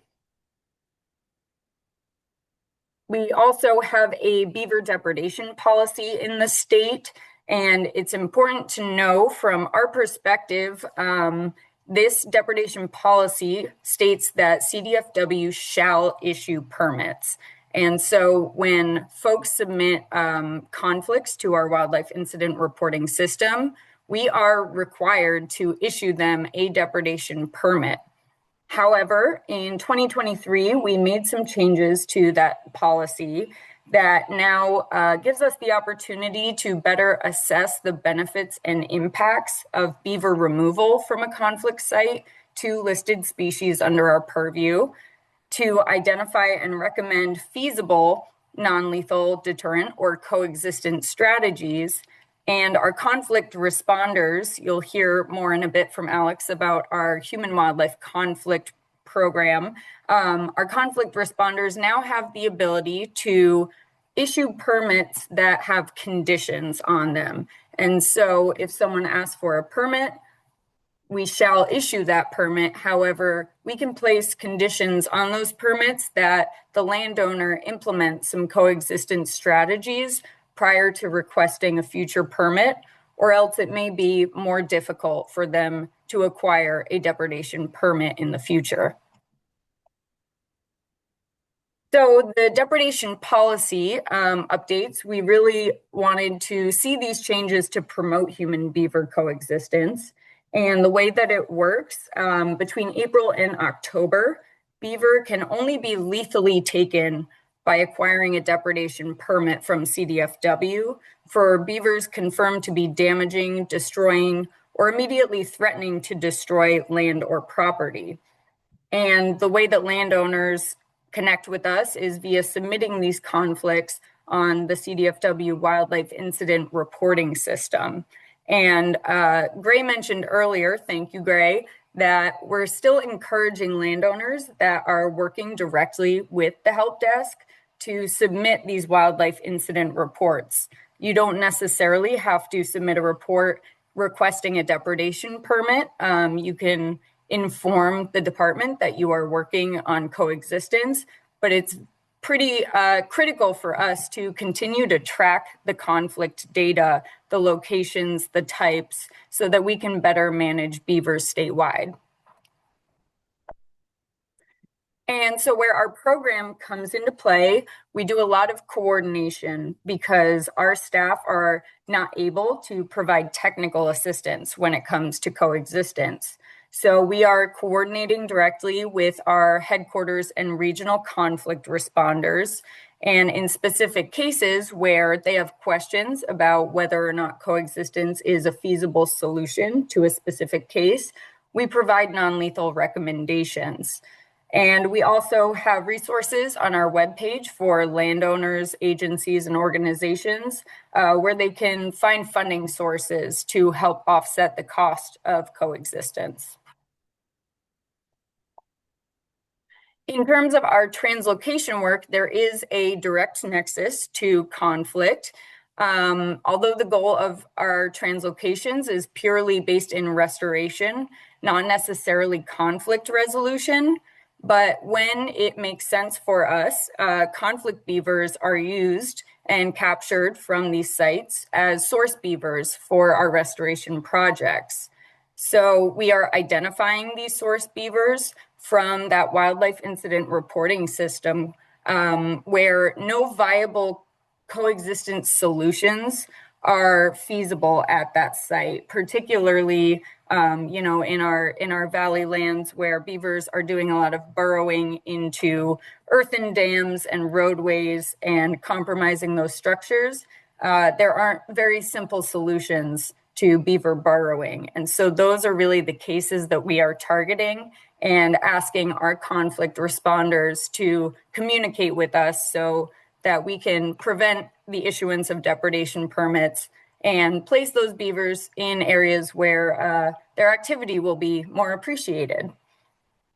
It's very important for us to note that translocation is not necessarily a tool in the toolbox for conflict management and cannot be directly requested. And so folks are required to submit to the Wildlife Incident Reporting System to be considered for beaver removal for translocation under our program. In terms of where we are putting the beavers, there is also a coexistence nexus. During our suitability surveys, we're keeping a close eye on any conflict potential at the release sites where we're placing beavers. So sites with the high potential or seemingly unmanageable conflict potential, those sites are removed from consideration right off the bat. We don't want to be placing these animals in places where they will cause big problems for different people. And so when a site is selected and we're moving forward with translocation plans, we ask landowners to sign our translocation agreement. It essentially states that if beavers do wind up causing conflict on this translocation property, that it will be managed non-lethally. We do request, though it's not required, that our recipient landowners consult with their neighbors so that they're aware that beavers are moving into the area, and so that we can communicate with them should conflict arise on neighboring properties. We also recommend preemptive coexistence implementation, which we've already seen work at one of our translocation sites, where folks are putting in devices prior to beaver release to protect any structures that they think beavers might interface with and cause problems. And this is really helpful in preventing future conflict. And we see this as a good opportunity for us to connect people with the help desk technicians in cases where folks are wanting to do some preemptive coexistence. They can help not just with active beaver conflict, but future beaver conflict potential in areas of the state where beavers are needed. And that is all I've got for you. Thank you. Here is our Beaver Restoration Program email address. If you have any questions afterwards, please feel free to reach out to us. Thanks, Molly. Yeah, you actually answered one of the questions already. Dylan was wondering about contact information for you, so that's the best way. Yeah, there we go. Let's see, there are other questions in the Q&A. I can queue them up for you if you want. Yeah, that would be great. Jim Shepard is asking, it seems like all of your reintroductions of beavers have been on reservations that, they're state wildlife areas, especially the one in Long Valley Creek north of Reno that could definitely use more beavers. It's an incised creek. Could this be an area considered for beaver placement?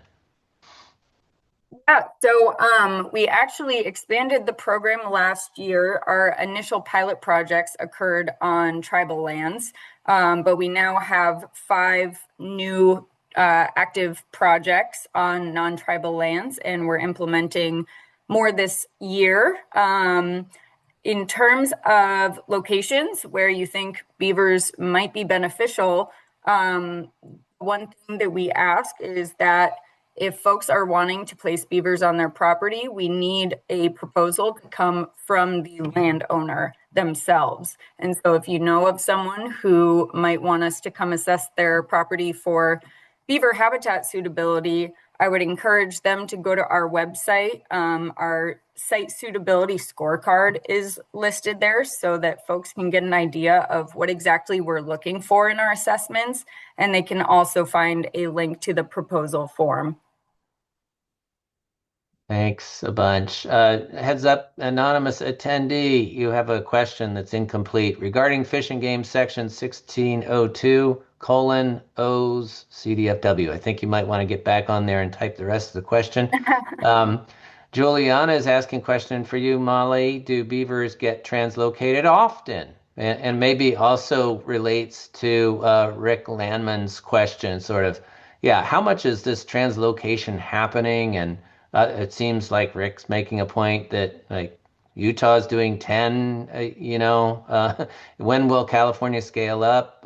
What proportion of, I guess, your work, Molly, does translocation, is? And, are there always places to put, like, is there a dearth of areas to put beavers or lots wrapped up in those questions. Yeah. Our program is still relatively new, and it's worth noting that we have 4 full-time staff for the entire state of California. And so we are actively trying to reach out to landowners and increase the geographic expanse of our translocations. But we've also developed a statewide model that is helping us to identify priority watersheds where beavers could have the most impact in terms of wildfire and drought resiliency.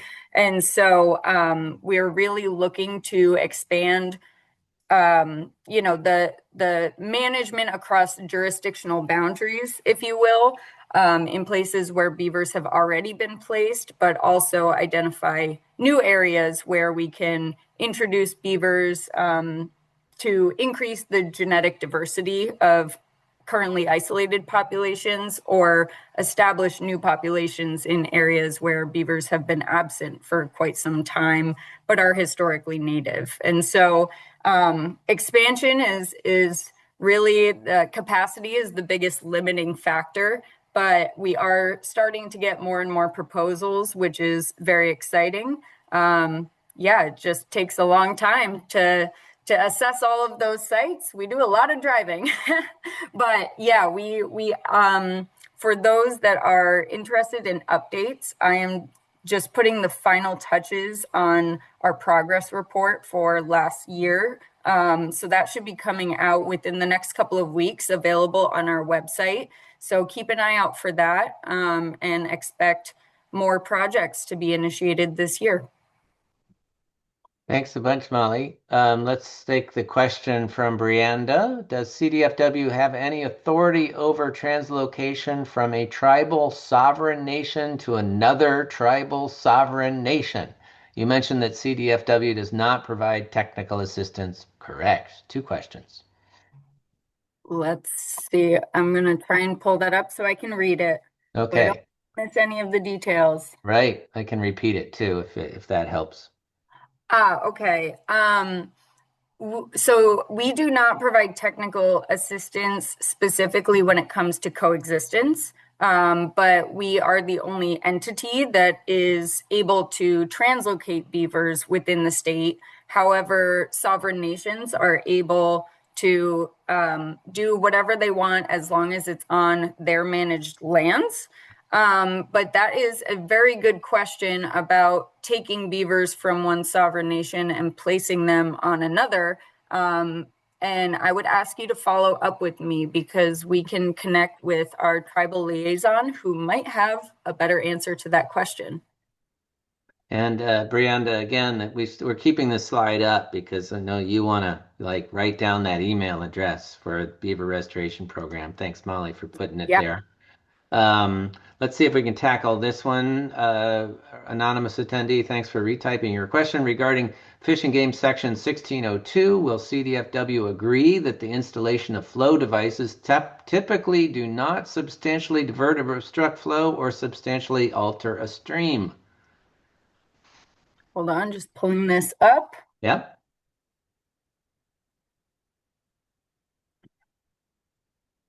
Typically do not substantially divert. Yeah, so that would be a question for LSA. Like I mentioned, any devices that are going in need to get signed off on by our LSA folks. And if they determine that the structure may have the ability to have those impacts on a waterway, then that is a case where they would require notification and work to change the installation plans, but that is not my wheelhouse. So if you want to reach out to us at this email address, I would be happy to connect you with our LSA staff. All right. Thanks, Molly. We're out of time for questions, but there's a couple more in the box in case you want to type answers. We have to move on to the next piece of the program. Thanks a bunch for, as always, you're also helping to educate me and all of us in Beaver Coexistence. Really appreciate the support and partnership and love seeing what you're doing and appreciate the presentation today. Thank you so much. Absolutely. Thank you, guys. We'll turn it over to Alex in another wing of the department's programs in wildlife human conflicts. Alex, you're up next. Thank you. Thanks, Gray, and thanks everyone for having us today. Are really excited to talk and share some of the information about the work that we're doing with human-wildlife conflict and human-wildlife coexistence. I would also want to just provide a brief disclaimer. I got here all early, ready to present this morning, and it turns out our building's internet is having issues and Wi-Fi is completely down. So Molly's kindly sharing the slides for me. So apologies for any sort of technical issues. Hopefully everyone can hear me okay. So as Gray mentioned, my name is Alex Heron. I'm here representing our Human Wildlife Conflicts program. That program is supervised by Vicki Monroe, who had to be out in the field this morning. So again, I guess next slide, please. as Molly and Gray and others mentioned, California, being a fairly large state, is divided up into multiple programs and regions within CFW.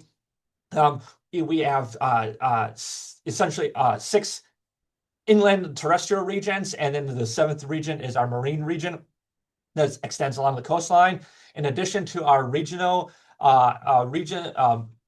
administration regions, we also have our law enforcement division, our habitat and conservation branch, who does a lot of the permitting, water branch. So again, a lot of different programs, which is why sometimes we have to sort of field questions or issues to other groups within CFW.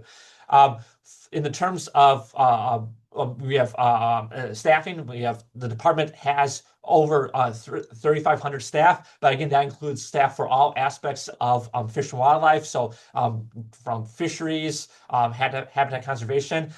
Currently, we have 2 staff members. I believe it's 2 staff members across the state that are funded to deal with human-wildlife conflict issues themselves. So again, stretched incredibly thin. That in addition to those 2 staff members, we also have quite a few unit biologists and folks like myself who are also working on human-wildlife conflict. We're just not funded directly to do that work, so we sort of have to squeeze it in amongst our other roles and responsibilities. So again, definitely conflict is a huge priority in the state, but we are stretched pretty thin staffing wise. Next slide, please.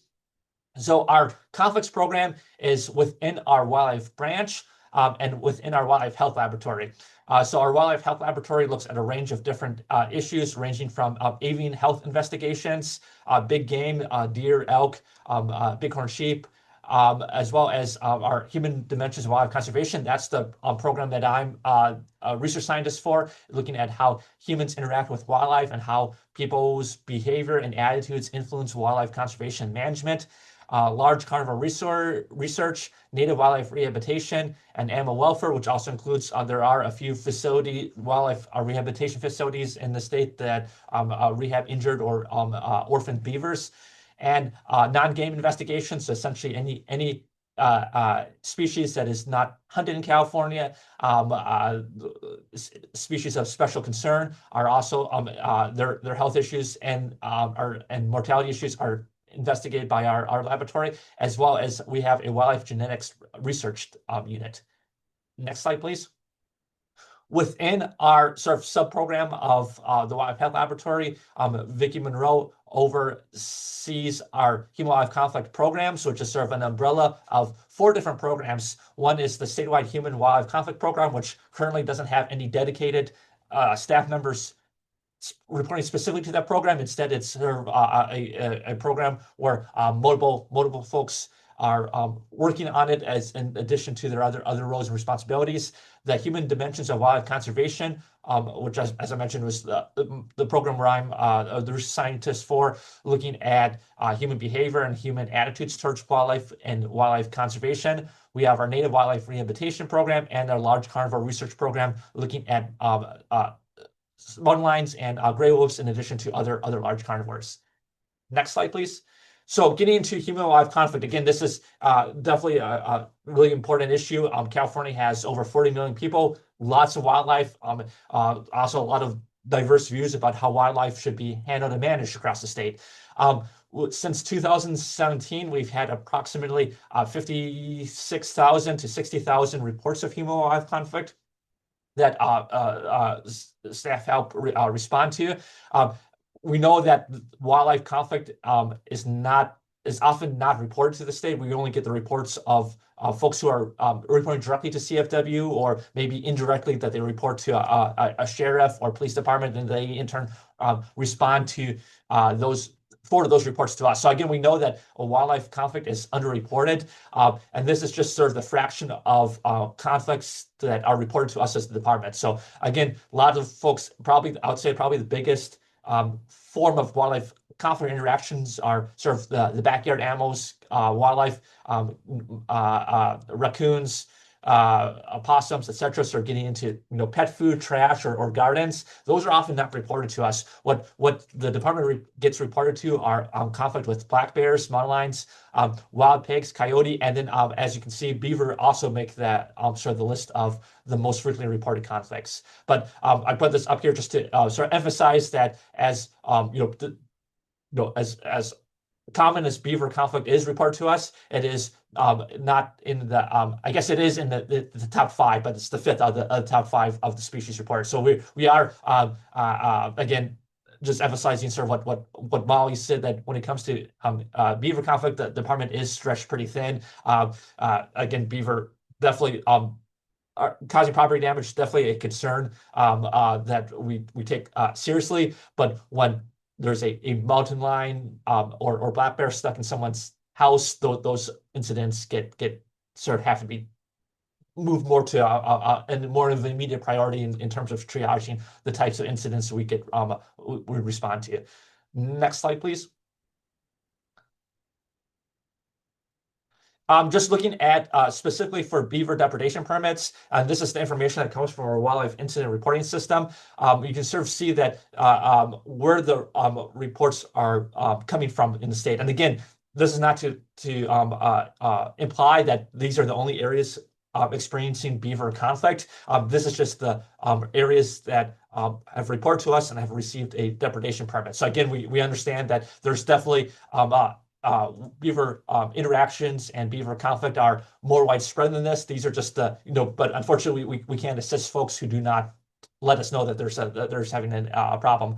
The black boundary lines are CFW regions. The sort of the tan areas are area or watersheds at the HUC on 10 level, where 5 or more permits have been issued in the past from 2017 to 2025. That accounts to approximately 50%. Those shaded areas represent 50% of the permits issued in California during this time period. The cross-hatched areas are watersheds with 10 or more permits issued. That represents approximately 80% of the permits issued. So again, well, fairly, we know that beaver conflict is experienced throughout Northern California, but it's actually the bulk of the conflict that is reported to us, and the bulk of areas receiving watersheds receiving permits are really sort of concentrated in that Sacramento River, American River basin, which is our department's region 2, and the North Central region, as well as a little bit in region 3, which is the Bay Delta area, and then the northern portion of the region 4, which is our Central California region. Looking at again the watersheds, you can sort of see that on the table on the right. I know it's a lot of information for a slide, but looking at how permits are distributed based on watersheds. So this just shows the top selection of watersheds that receive the most permits. Next slide, please. So as Molly mentioned, in June 2023, the department issued a new beaver depredation policy that emphasized that where feasible, we would encourage and recommend non-lethal measures as opposed to lethal take, but also acknowledging that in many cases, coexistence measures or non-lethal measures may not be appropriate or feasible for the situation. So these are the number of permits issued by month. The first section of the graph, or for the graph on the left, shows all of the beaver depredation permits. The first section shows the period before that policy, and then the period afterward shows the more recent data of sort of the post policy. Statistically, there is a significant a drop in the number of permits issued for the pre and post policy. However, again, showing that there is permits still being issued. So again, really finding the balance of where non-lethal measures are going to be appropriate and feasible, and where those measures aren't going to be appropriate. And again, the other takeaway I wanted to show from this graph is that the data is quite stochastic. It is pretty messy. There's a lot of variation. So it is sort of going on to some of Molly's points about using conflict as sort of source populations for beaver relocation. It is a little bit hard to predict where and when the beaver conflict is occurring. So again, that is one of the issues in trying to promote coexistence and prevent installing preventive measures is that it is a little bit hard to predict. The second graph is I just separated the data where it was indicated that the permit was for a government agency, usually a watershed or reclamation district or irrigation district, showing that there's a similar pattern for those agencies as opposed to more of sort of the private landowners or non-government issues. So again, similar pattern that there is a statistical decrease in it, but again, the data is fairly variable and still reflecting that there really needs to be this balance of between when non-lethal measures are going to be effective and feasible in the instances where a permit for lethal take is going to be necessary to issue. Next slide, please. Again, just looking at the type of reported damages. Again, these are damages reported to CFW. So again, not to imply that this is true for all conflict across the state. This is just the conflict incidents that we are reports that we are receiving. There are about just a little bit under a quarter are for crop damages, commercial crops, fruit trees, but really the bulk of the damages that we're going to reporting are these waterway damages. So flooding, damming waterways, water delivery and drainage systems, water control structures, culverts, levees, and water channel diversion. So I think the general public has the perception that beaver conflict is beavers chewing trees, which does of course happen, but really the key form of damage or the bulk of the damage is the waterways damage. So again, I'll try and convey that out to the public to again, for both beavers as well as other conflict with other species. One of the things that we face in California is because it's such a beautiful state with a lot of wildland, folks moving to new areas out serving the wildland urban interface and not really having experience with wildlife in the past and really sort of like managing its expectations of how to coexist with the wildlife. Next slide, please. So I just want to go through and I will go through this quickly just to make sure that we stay on time. Is as folks mentioned, in addition to the Beaver Help Desk, California and CFW also has the Human Wildlife Conflict Toolkit that has information on the different laws and regulations related to human wildlife conflict, but also different resources for species-specific conflicts. So next slide, please. We have one for beavers, looking at the specific tools that can be used to help prevent and mitigate beaver conflict. Next slide, please. This is sort of the example, a screenshot of the page showing some of the CFW life history and then the different resources available. Next slide, please. The big one that again, we can probably skim through some of these slides because I know I went a little bit long, but just wanted to reemphasize the importance of reporting conflict, which is a topic that Gray and Molly and others have already mentioned. I think there's this misperception out there that if people report conflict with beavers to the department, those beavers will be lethally removed. That's not the case. We encourage everyone to report conflict, even if they're not interested in receiving a permit, just so that we have that data, or we can have information on where conflict is occurring, so we can help work with landowners to prevent and mitigate conflicts. So again, really want to emphasize that the more information is beneficial to everyone. So please encourage reporting of it. It doesn't, again, in some cases, yes, a landowner, it may be necessary to issue a lethal permit, but even when that's not going to be the case or not appropriate, it's still good to have that information. Oftentimes the department, by the time that we get alerted that there's a conflict or incidents happening, we've already surpassed it's accelerated beyond the coexistence stage. So again, we need to having more early information will help us prevent situations from becoming worse. So I think we we can go through the next slides, but I think we probably can skim through those. They've already been sort of touched upon, is where to get to make these reports through our WIR system. I think that, and this is our laboratory's email. If you have questions, please reach out to either myself or our program supervisor, Vicki Monreal. Thank you. Thanks, Alex.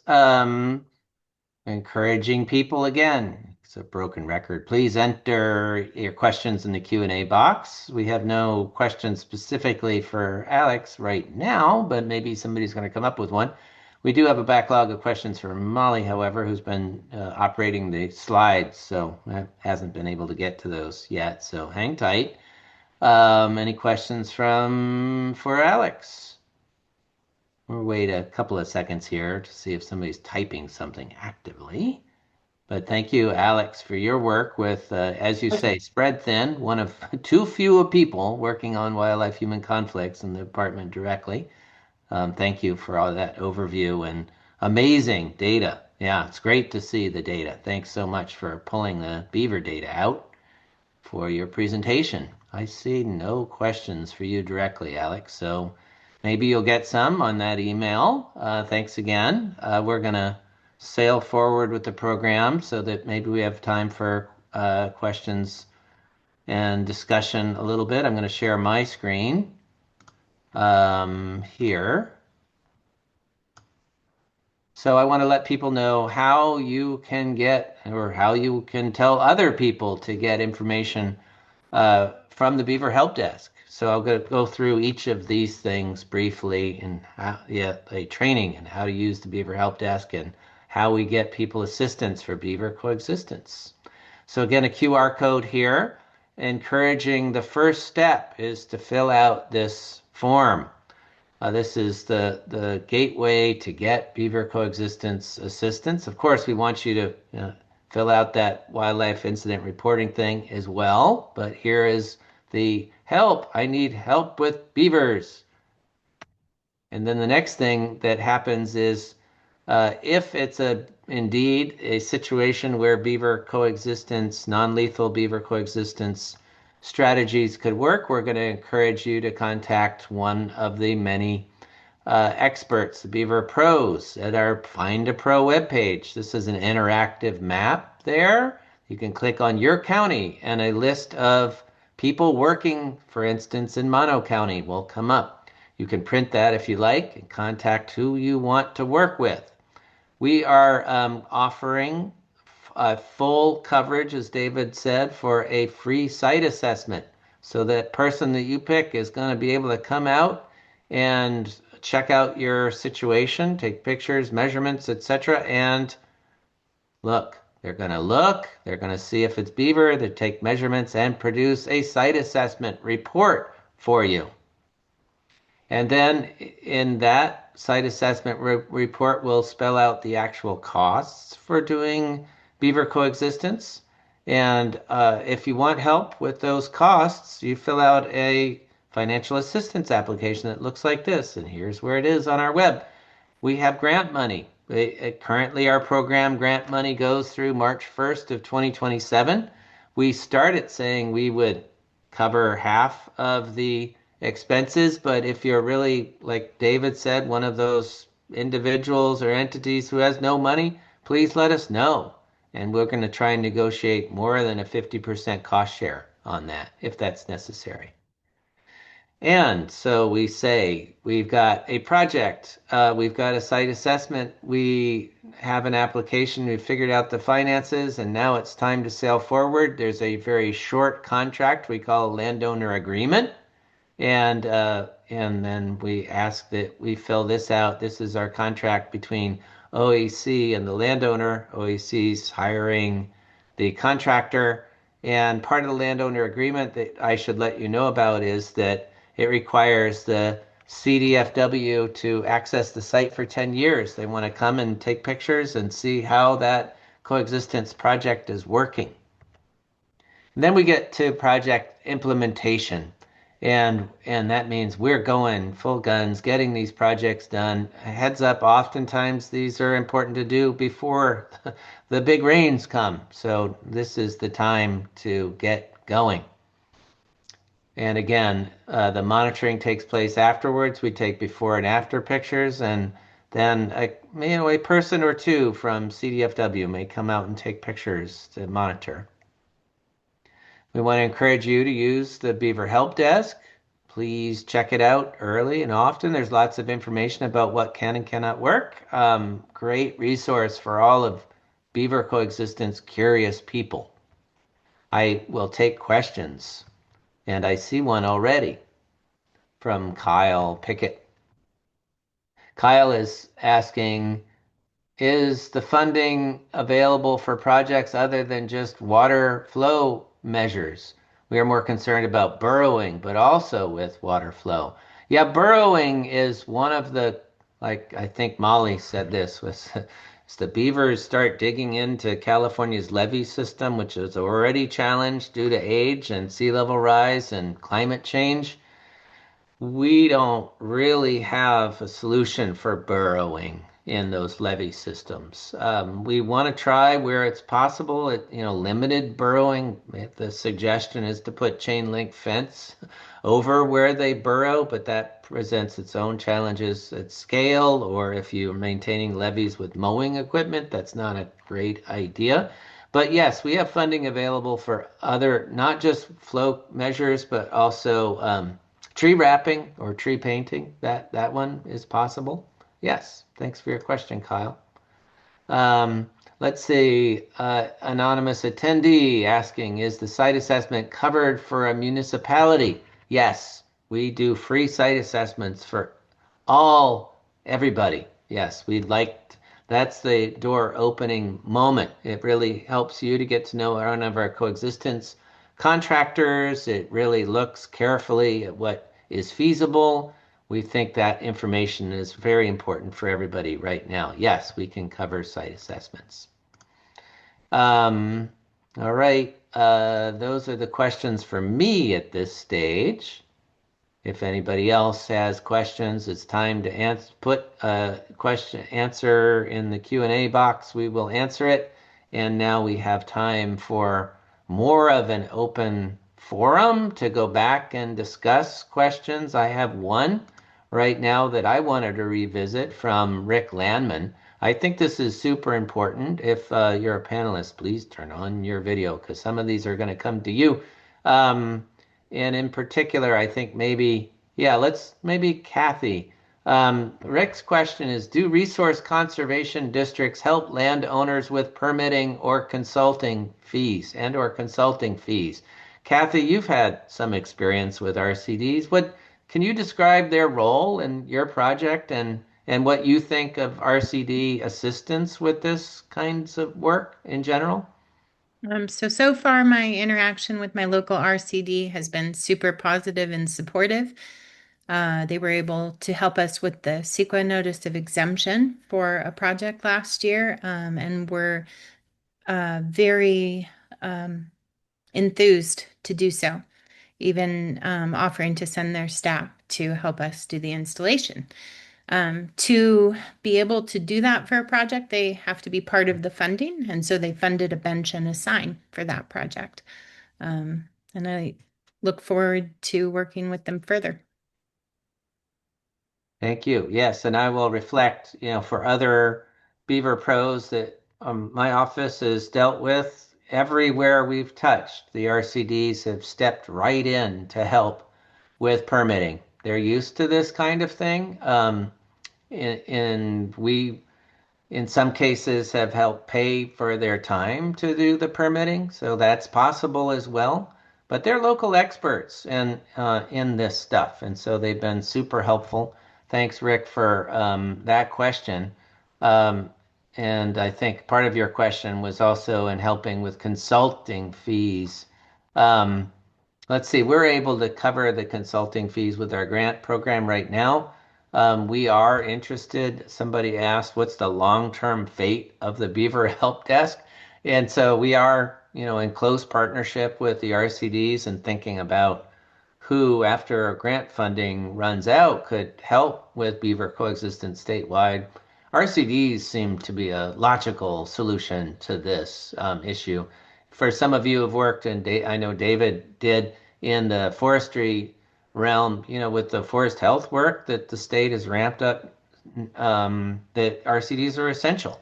And so perhaps they will have a role in the long term for beaver coexistence. Thanks for that question, Rick. Let's see. Any other questions for the group? Any panelists want to chime in with a question, or so you might have typed an answer that you want everyone to know on today's webinar? Any additional words that you wish you'd said during your presentation? I'm going to go back through our answered questions and see if we want to state some of this where people can't see the Q&A box, but might want to talk about this more broadly. Yes, Kate, did you have your hand up? I did, thanks.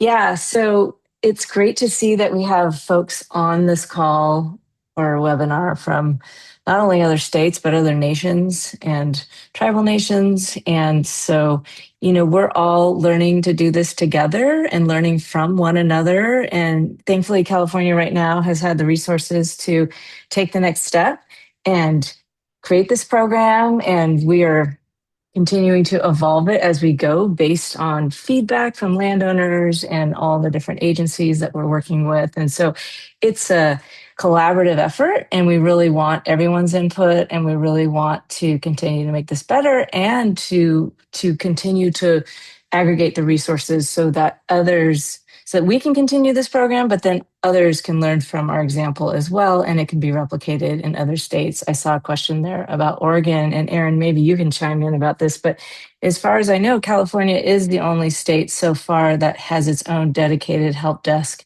at this point.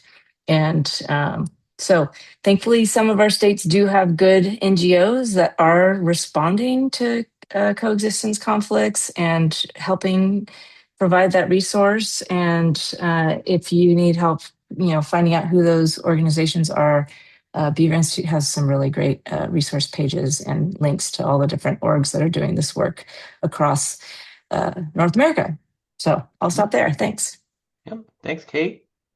I'll let Aaron weigh in if Aaron wants to. Otherwise, I've got one of the answered questions I want to highlight. Aaron's coming online. Aaron, are there other help desks in other states? There's no state-specific help desk that I know of, but I did link to our national help desk in that answer, and that we cover all the states and provinces, so you can always send people there. Right. Yeah. Thank you. And I know when our help desk has had particularly thorny questions, we've shunted some of those to Alyssa Choate with the Beaver Institute to help answer those. So thank you for stepping in and linking our help desks. I want to go back to Hattie's question about what does maintenance look like for some of our beaver coexistence devices. Kate typed in an answer, I think, which is really important to stress. It's the real data from a real user. So our partners from U.S. Fish and Wildlife Service at the Sutter National Wildlife Refuge, these people invented that beaver backsaver I showed you. Say they went from cleaning out those twin track weirs daily to once a year after the beaver backsaver was installed. And then after 3 years, those beavers became accustomed to those beaver backsavers, and they have no longer need to maintain them, is a recent report. So that's a real reduction in twin track weir maintenance that we should point out.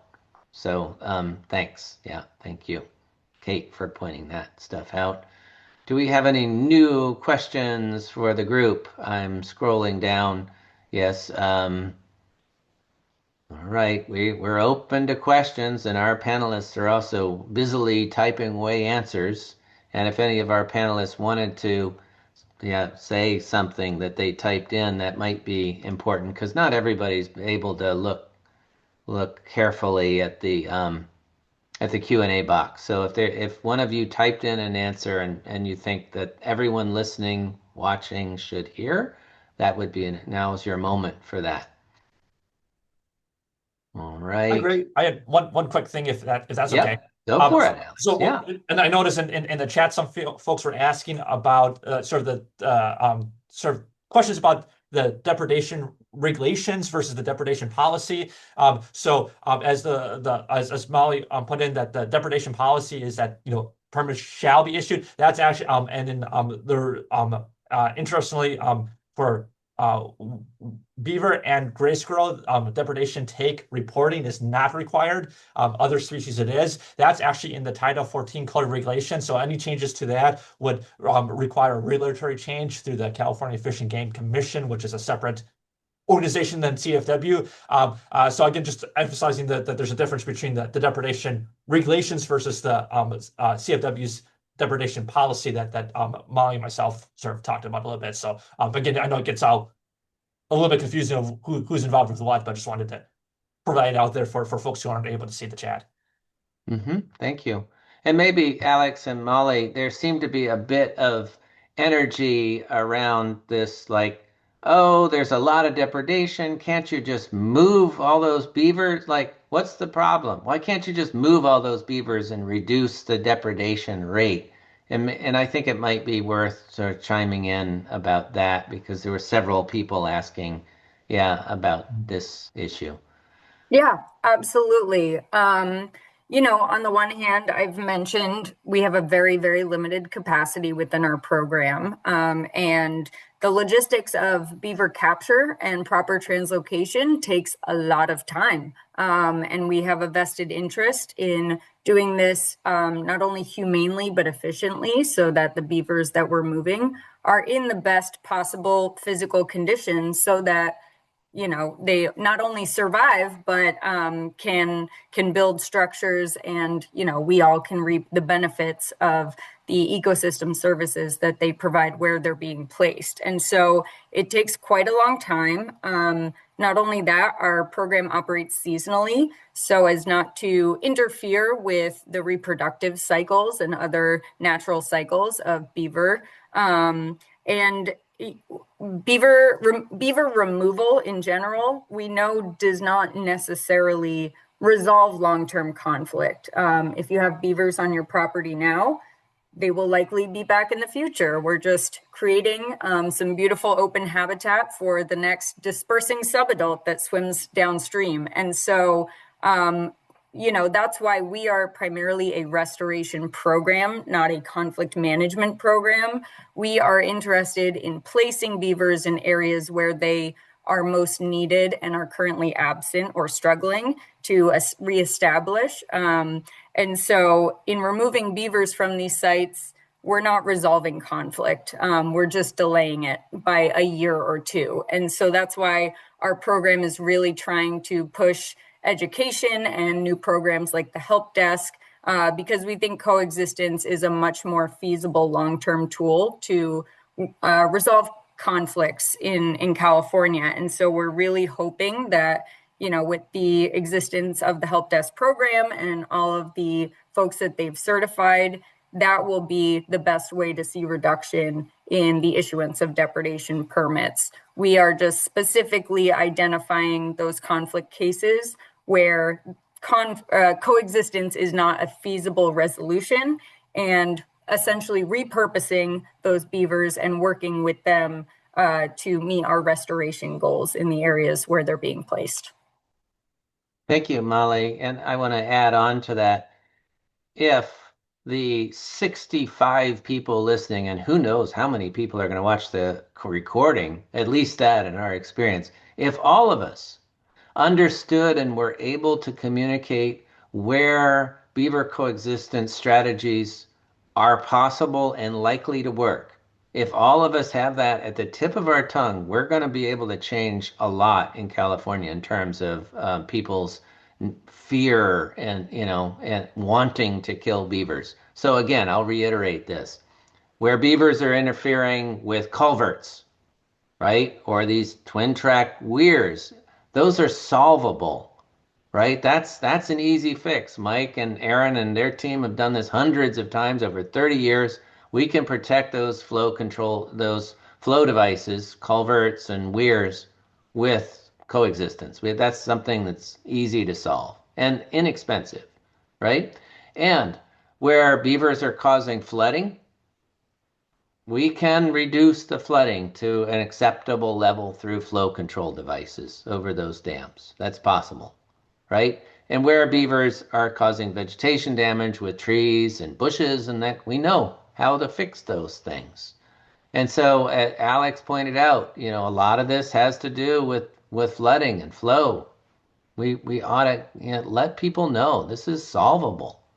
Let's try it in more places. And we need projects in people's communities so that people can go and look and go, oh, that does work. We can have beavers and the red-legged frogs and garter snakes and all the things that come with beavers in these situations. And also, as Molly said, depredation or relocation is temporary. Beavers are rodents. They reproduce. They move around. And these coexistence devices are really much more affordable and sustainable than anything else people are going to try where it's possible. So I want to encourage all of us to spread the word about all of this stuff and work together to have California with more beavers where they can be possible. Hopefully the webinar stuff we've shared with you today actually helps with all of that. All right, so we have more questions going into the Q&A. Where can I get Kate's hat? Kate, show us your baseball hat. Right there it is. Yep. So oec.org, you can get these fabulous hats. We can get them out there. Shameless advertising. Okay, and then another person asked, can the Beaver Backsaver device work for an outfall? Kathy, you typed an answer in as if you know what an outfall is. So maybe you can chime in on that one because I'm not really clear. Well, I looked it up quickly and it seems like it's the outflow from a wastewater treatment plant. So I think it would be possible to try it as long as that flow is somewhat predictable and regular. Okay. Thank you. Thanks for that. Great question. Don't know how common that one is. Do any of our panelists want any last words before we head out for we've got 3 minutes, 5 minutes, something like that. Last words from panelists. All right.